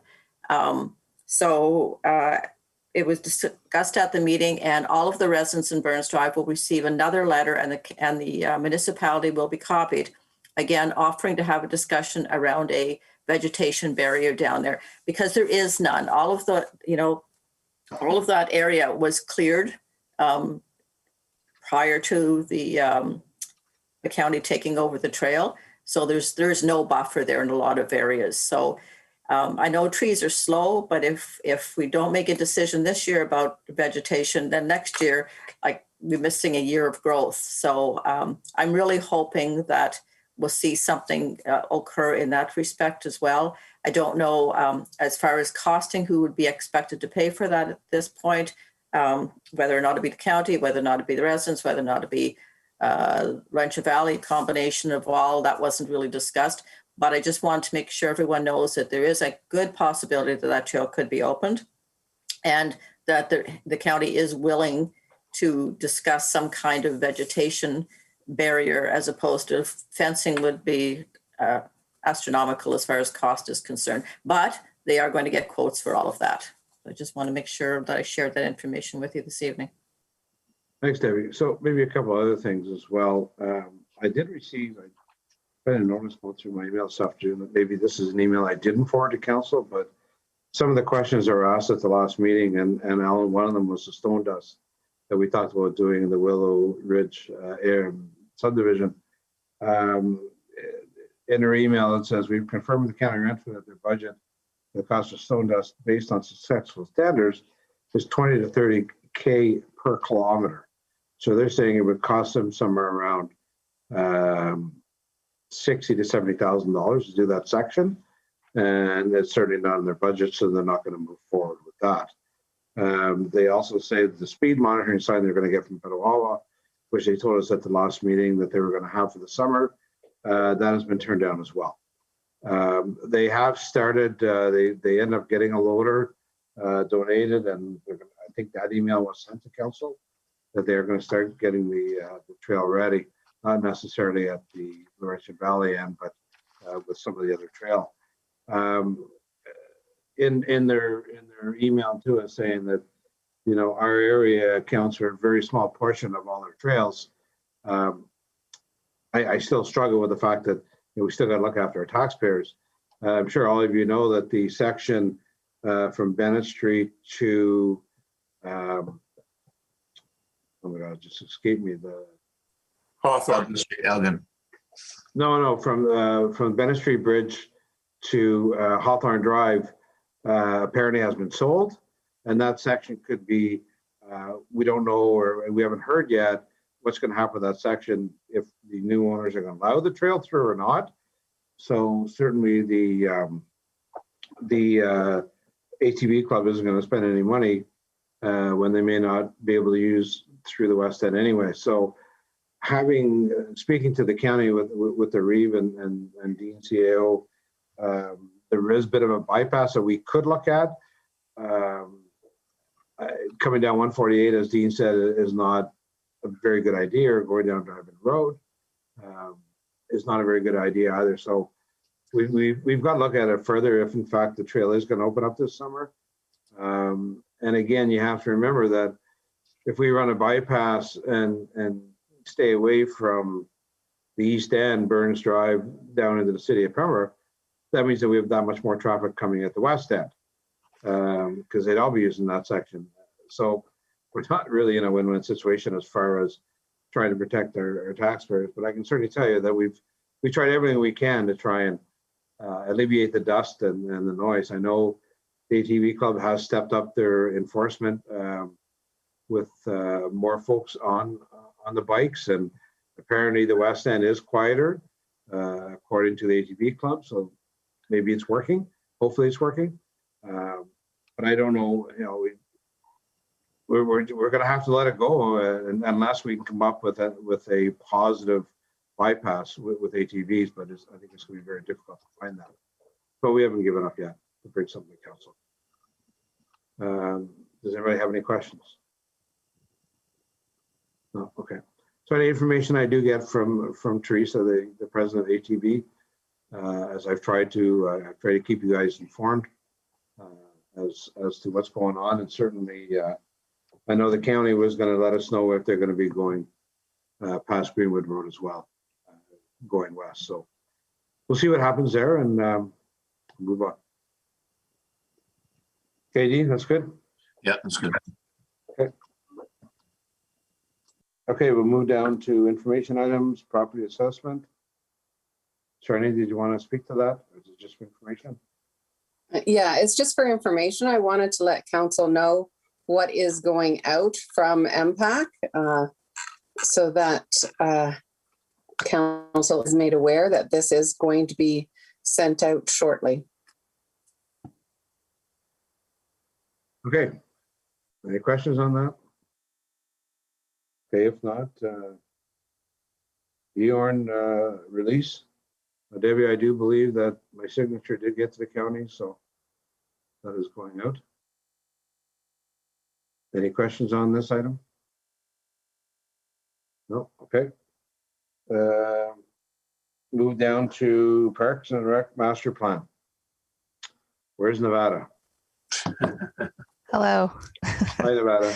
Hi there.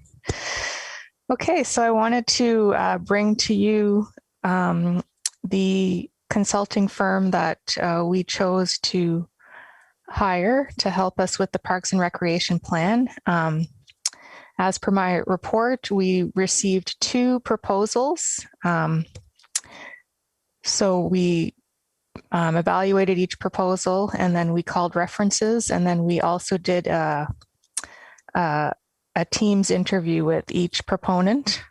And after speaking to both parties, to both proponents and everybody, we decided that Sierra Planning and Management was the company to hire, because they seem to have more experience with parks and recreation master plans, whereas WSP seem like they're just kind of getting into that field, at least the team that submitted the proposal.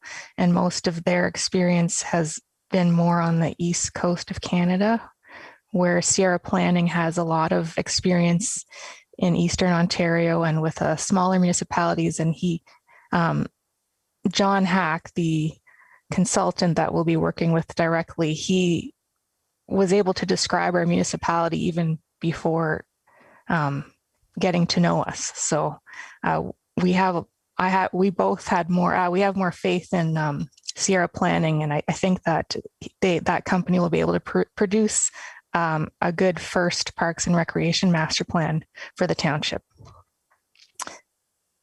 That's great, Nevada. Council, have any questions? Moving forward, Chris. Great job, Nevada. This company seems to have excellent references, and great personnel.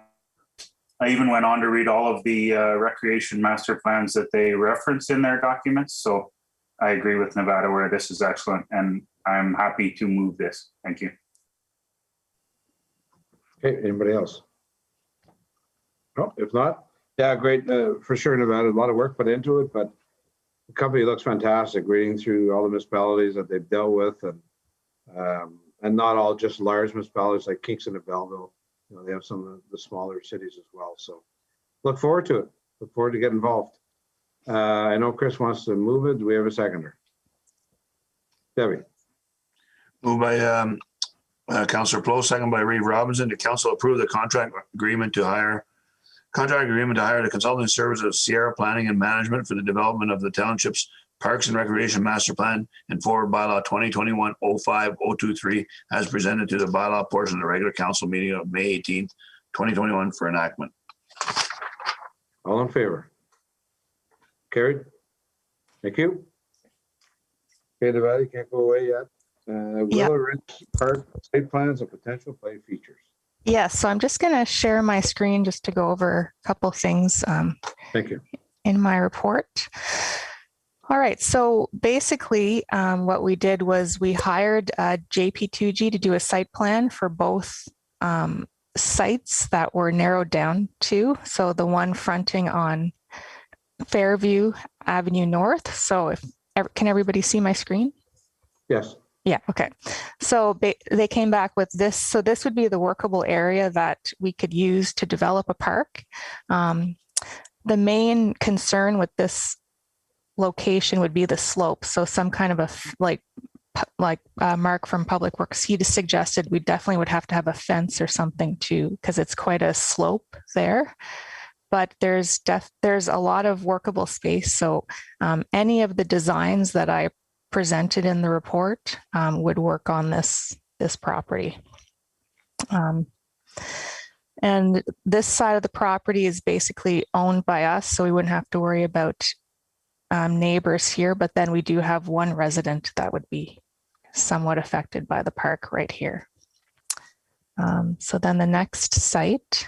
No, Nevada, sorry to stop you there, but on the neighbor's backyard, that's fenced already, correct? I believe. Yes, I do believe there. I think so. I can't confirm that. Okay. Do you remember, Dean? Is it fenced? Yeah, it is fenced. It is fenced. Okay. So then the other site, which is the one, it's the road allowance that fronts Lark and Willow.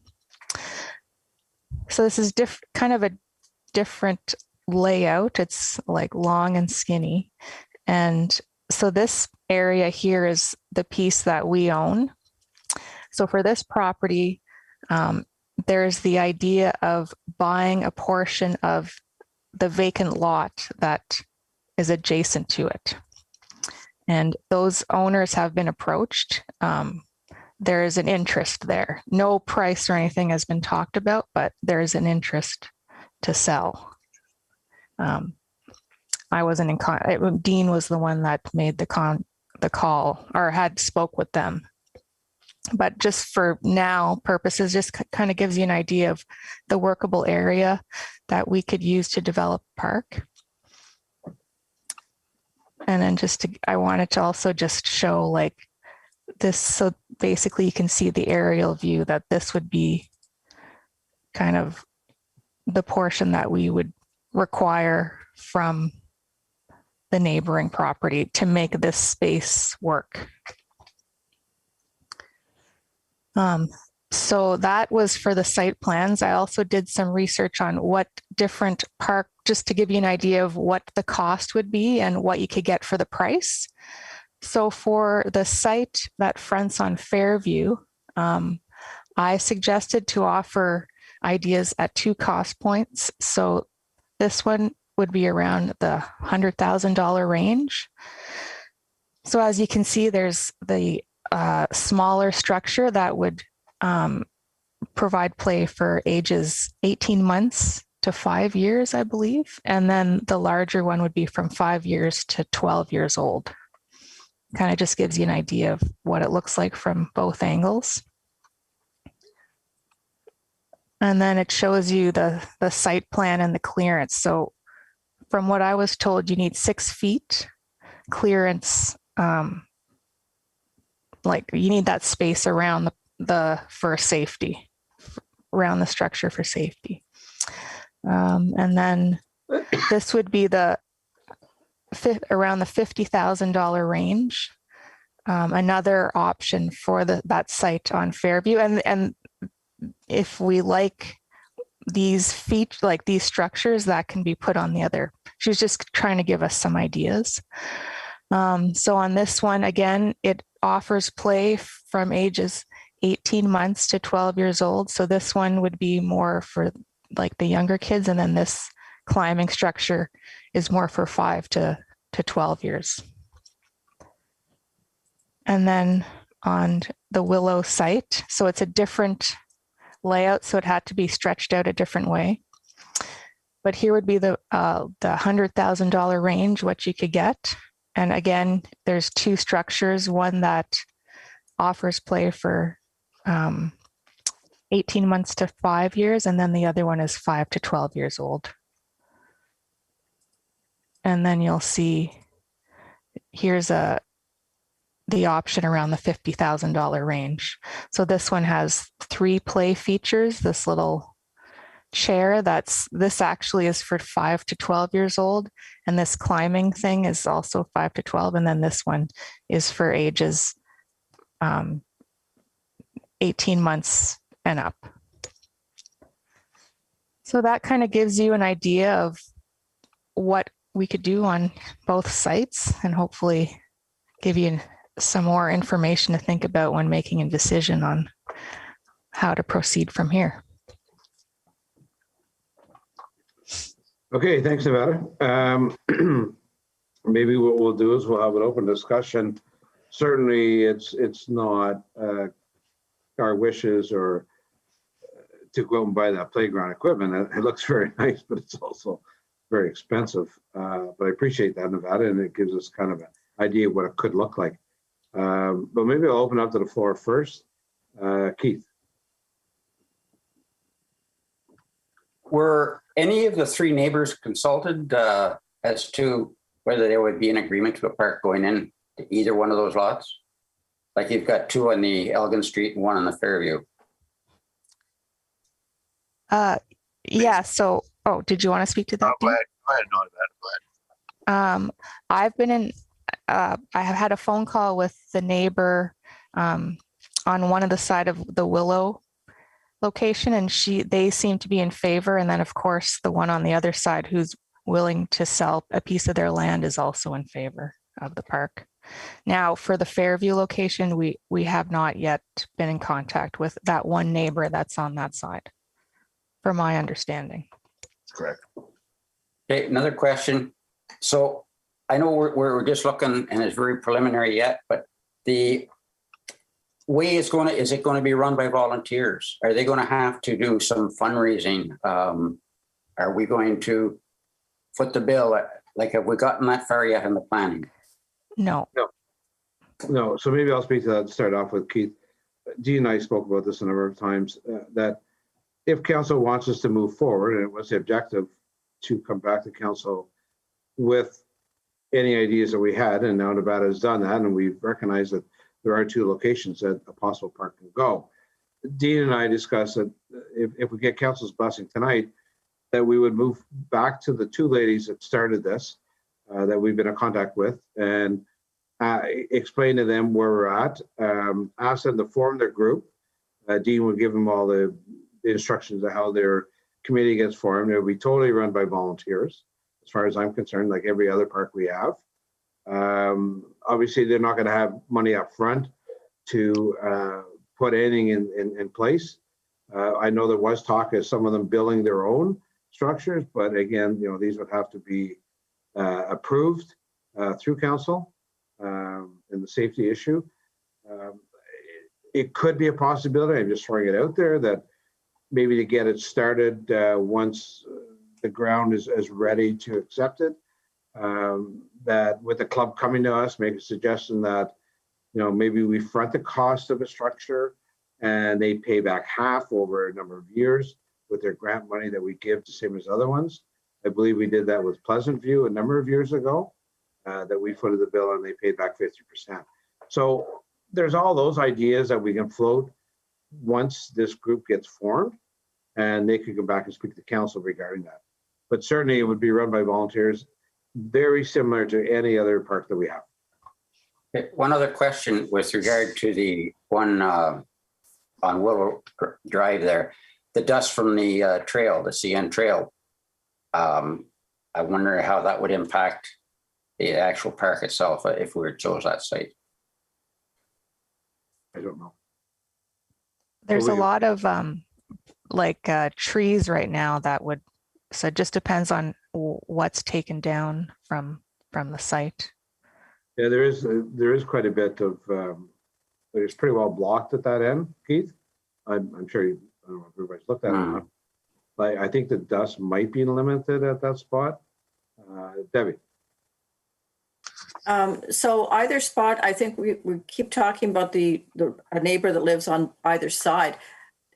Having a park in your neighborhood impacts the neighborhood. So it's not just the people that their property touches the proposed park. We need to talk to the people across the road and down the road as well to see how they're feeling. I mean, it's going to change the flavor of their little neighborhood. So we need to make sure that people are supportive of that. Absolutely. At the end of the day, though, it is up to the municipality if we want to put a park into a residential area. I don't know if we need complete approval by all the neighbors involved, and how far do you go down the road to get approval from them? Certainly, there would be some increased traffic, so that as maybe go into, there are those issues as well. How many, depending on which site they're in, there's going to be cars parked along the side of the road. We have to decide on which location is better as far as access from the whole neighborhood, because we're kind of at two ends of the subdivision. And we have to look at what is it going to cost on Fairview to get it leveled out. There's a lot of shrub, a lot of trees in there. Or do we look at the way of the Willow one where it is level and we just have to buy a piece of property? You have to keep in mind as well, Council, that if we, and a couple of years ago, would have went out and bought a lot, that there was a couple of empty lots at that time, we probably would have spent $50,000, $60,000 for that lot. So in both cases, in one case, it's going to cost us more to get it ready for it to be a park, and the other one would be only a portion of what we would have paid a couple of years ago. That's another thing that we have to keep in mind. So if I can just supplementary to my comment, it's not that I'm not against it, but I mean, we just went through a rezoning tonight and talked about how, a small home business was going to impact on the neighborhood. I think we have to be, even though it's municipality doing that, I think we still have to be cognizant of what the impact would be on the neighbors. Oh, absolutely. At the end of the day, council makes the final decision as we did tonight. But certainly we can get input. And, and it's going to be up to these two ladies with Dean's guidance to get their committee put together. We'll put a council member onto that group, the same as all the other committees. But it's going to be up to them to get feedback from the area. Which one do they want? Or does council want to make the decision on which one we want? I would think that we want input from the neighborhood first before we decide on which location to use. Any more comments? Keith? I believe I read in the Sierra management process there that they even had insight into grants and things like that available.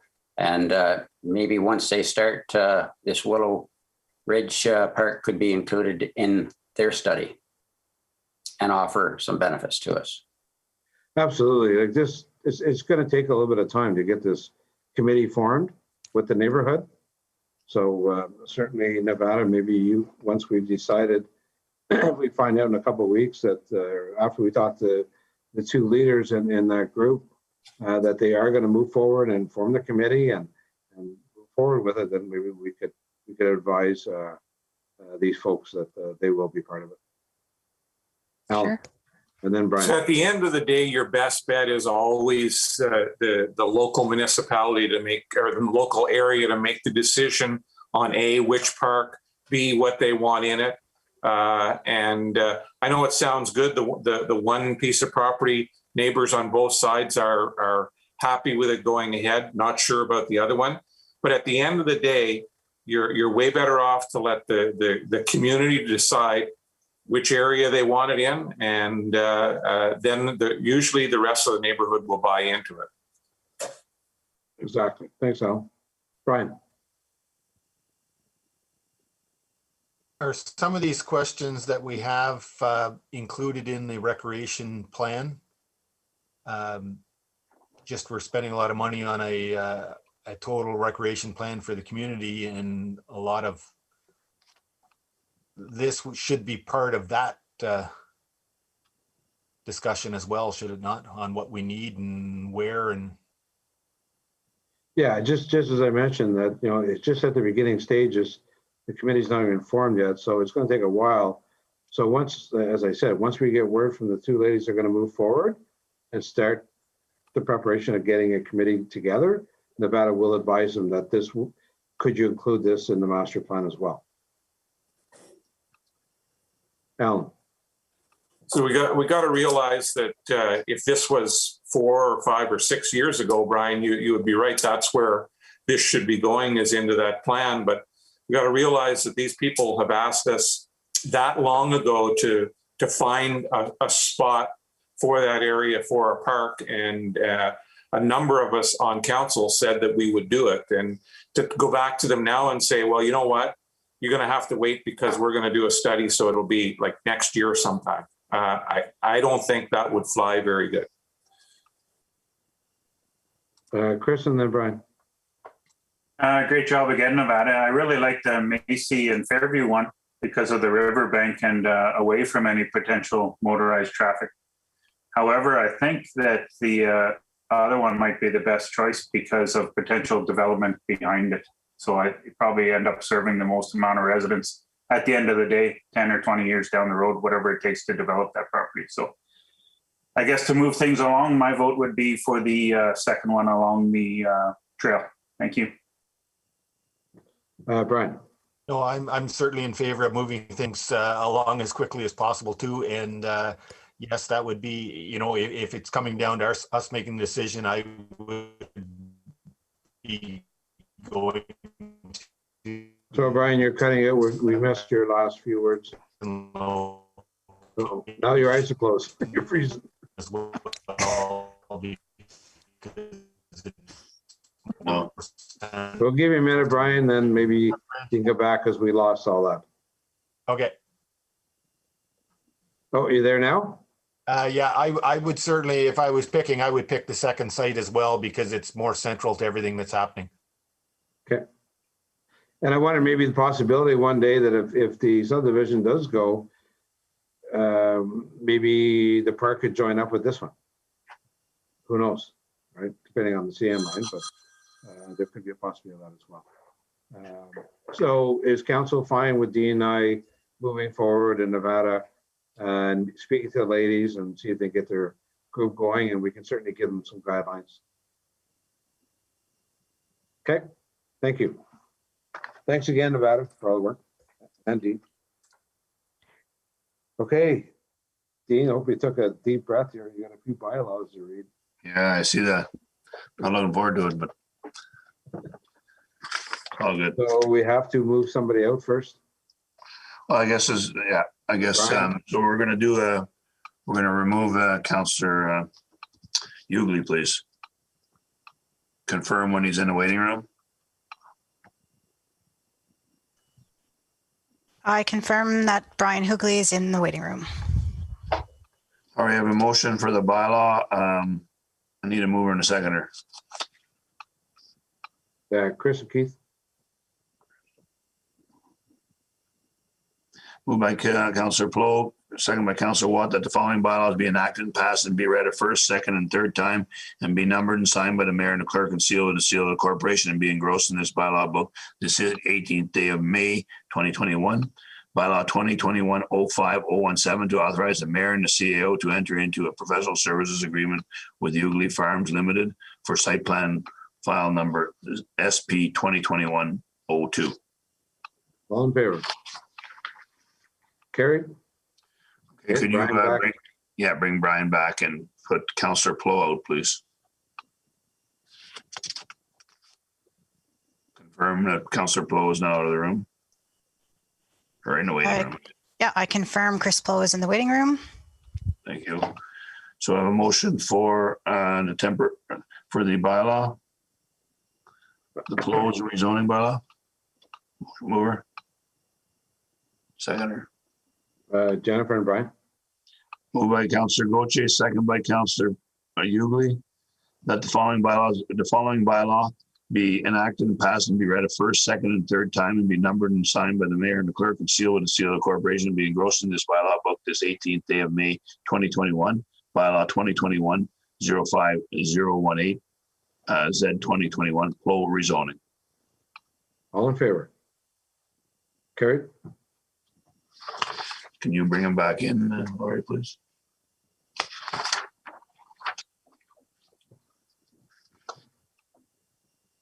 Okay, welcome back, Chris. Okay, so we need a motion first and second. For the first of all the bylaws. Okay, Jennifer and Alan. Moved by Councillor Gauthier, second by Councillor Wren. That the following bylaws be enacted and passed and be read a first, second, and third time and be numbered and signed by the mayor and the clerk and sealed with the seal of the corporation and be engrossed in this bylaw book this 18th day of May 2021. Bylaw 2021-05019 to authorize the mayor and the CEO to sign an acknowledgement and direction authorizing the partial release of a registered site plan agreement, JC Storage. Bylaw 2021-05020, 2021 tax and sewer rates. Bylaw 2021-05021, bylaw to authorize retail business establishments to open on certain specified holidays. Repeals bylaw 00-05039. Bylaw 2021-05022, authorize agreement with Brandt Tractor Limited for the purchase of a new grader or a new purchase of a new used grader, Bylaw 2021-05023, authorizing consultant services agreement for recreation master plan with Sierra Planning and Management. And bylaw 2021-05024 to appoint a drainage engineer for the Traction Municipal Drain petition. All in favor? Or would you like it repeated? No. Passed. Okay, so council comments. Chris. Sorry, everyone. I know I sound like a broken record, but you talk about fundraising again tonight for a park. A general recreation fundraising committee is badly needed in this township. And at something like $60,000 for a park, I'm quite comfortably saying that I could raise that, with the group, $60,000 in a year. So just to give you a little bit of a scale of what can be done for the township without using any tax dollars. Thank you. Dean, you want to comment on that, or where are we at? Well, yeah, I guess I did try and catch up with Mr. Lloyd, and we didn't kind of connect, but I will again. I still have it on my list to do, but I guess ultimately, as we mentioned, I guess Councillor Plow certainly has told us before, and I guess it's a matter of, and it's not really, from what I gather and checking with others, and Petawala being one, it's not connected to council in any way, shape, or form, other than they'd have to do their own constitution, do their own incorporation to get charitable status. So there's some hoops to draw. I mean, it would be nice to jump on another one that's maybe not as active and could be more active.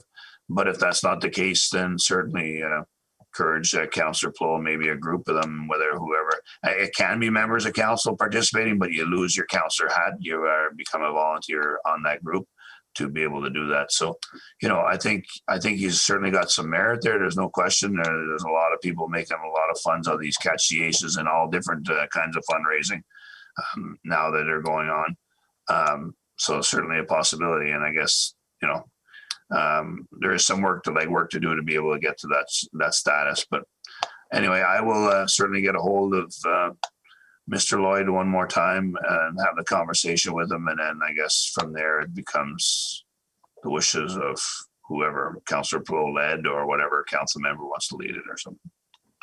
So basically then, once we get acknowledgement that the other group isn't interested in any more participants or fundraising, then it's entirely up to whoever wants to get it started, right? Laurentian Valley does not start it. We're not allowed to start it. So. No, correct. Okay, Brian and then Chris.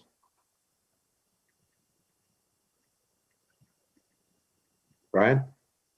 Mute, Brian. Yeah, I think we've got somebody here who's volunteering to do some fundraising, which any volunteer shouldn't be discouraged. And if they're not looking to take on any more work out at Allison Fraser, we've got somebody that's volunteering to carry this forward, and we just have to get out of his way and allow him to do that. And all he's looking for is support. Okay, Chris. Just a clarification question, Dean. What was the terms of reference and all that about then? That comes from the committee, or it comes from council to the committee? But if I'm not mistaken, that wasn't really the fundraising terms of reference. That was for the committee of doing like recreation and being that thing where we're talking just the arm of recreate or of fundraising. It's different. The other one is a council driven thing where if you want to have this recreation committee to kind of look after some points of our recreation within the township, that becomes more Laurentian Valley. But if it's strictly just fundraising, then it's basically, they'll need terms of reference, but it'd be totally different and it'd be generated by the group that's fundraising. Like I use Allison Fraser Minor Sports. They have, charitable status. They do nothing with recreation. I know the title says it, but they're basically just fundraising, and then they deliver funds to whatever program they feel that, it warrants their support. So I think it's two different things, Councillor Plow. And I'm just, trying to simplify it with regards to if it's just strictly fundraising, then so be it. Then we don't need you. You can pick up whatever member or whoever wants to participate to help that cause. Okay, maybe you guys can have that discussion more after you've spoken to Mr. White. You can. I don't know if Councillor Plow has another comment. I'd certainly. Yeah, go ahead, Chris, and then Debbie. I guess we'll see what Allison Fraser Minor Sports has to say, and then I'll bring forth said committee without me on it. I'll just bring forth a committee for you. Thank you. No, but just so clear, a council member can sit on this committee. There's no issue, and there's no representation needed from council as a councillor. But if all members wanted to take off their municipal councillor's hat and do this committee, that's fine. It's basically, it's basically somebody working that night doing a different function. There's not going to be any overlap. It's just because I know in Petawala they do have some councillors over the years have participated, but they aren't considered a council rep. They don't have to report back to council or nothing like that. It's strictly they're doing their own thing. They have their own books. They have all this, charitable status and all that. It's just, they hand out the money as they see fit. No, I agree. I just meant I would not be a signing authority. Okay. I don't think I'm allowed to do that. Thank you. Debbie, please. Thanks. So I just want to let you know that our request for the county to consider a three-way split for the intersection of Highway 148 did go to the Operations Committee meeting last week, strictly as information at that point. You know, I did speak to it at the time and encourage people to, you know, when they were having a hard time sleeping at night, to mull over in their mind how they would like to help Laurentian Valley get a better intersection there. So there's a policy that's coming forward to the Operations Committee in June around supporting growth, because it's a growth issue for us, right? Whether or not we're going to get money from them, I don't know, but I would encourage, if we can, Dean, to have some kind of an idea what we're asking for sooner rather than later. Again, I know we'd spoken when the MTO was here last time.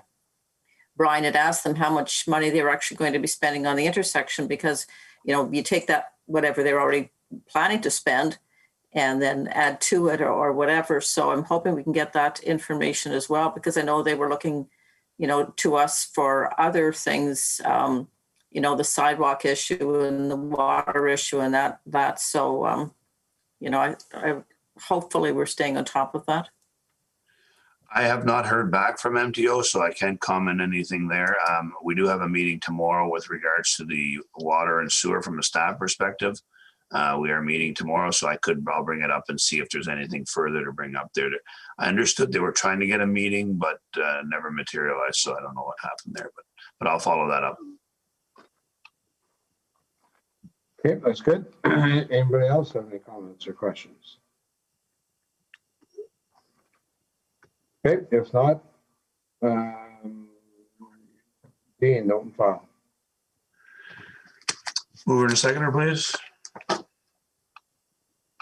Brian L. Moved by Councillor Hughley, second by Councillor Wren, that the item not specifically addressed by motion of council in the regular council meeting of May 18, 2021 be noted and filed accordingly. All in favor? Carried. Affirmatory bylaw. Mover and seconder, please. Debbie and Chris. Moved by Reeve Robinson, second by Councillor Plow. That be resolved that the Council of Township of Laurentian Valley approves confirmatory bylaw 2021-05025 as having been introduced, read a first and second and third time, and the said bylaw be numbered and signed by the mayor and the clerk and sealed with seal of the corporation this 18th day of May 2021. All in favor? Carried. Adjournment.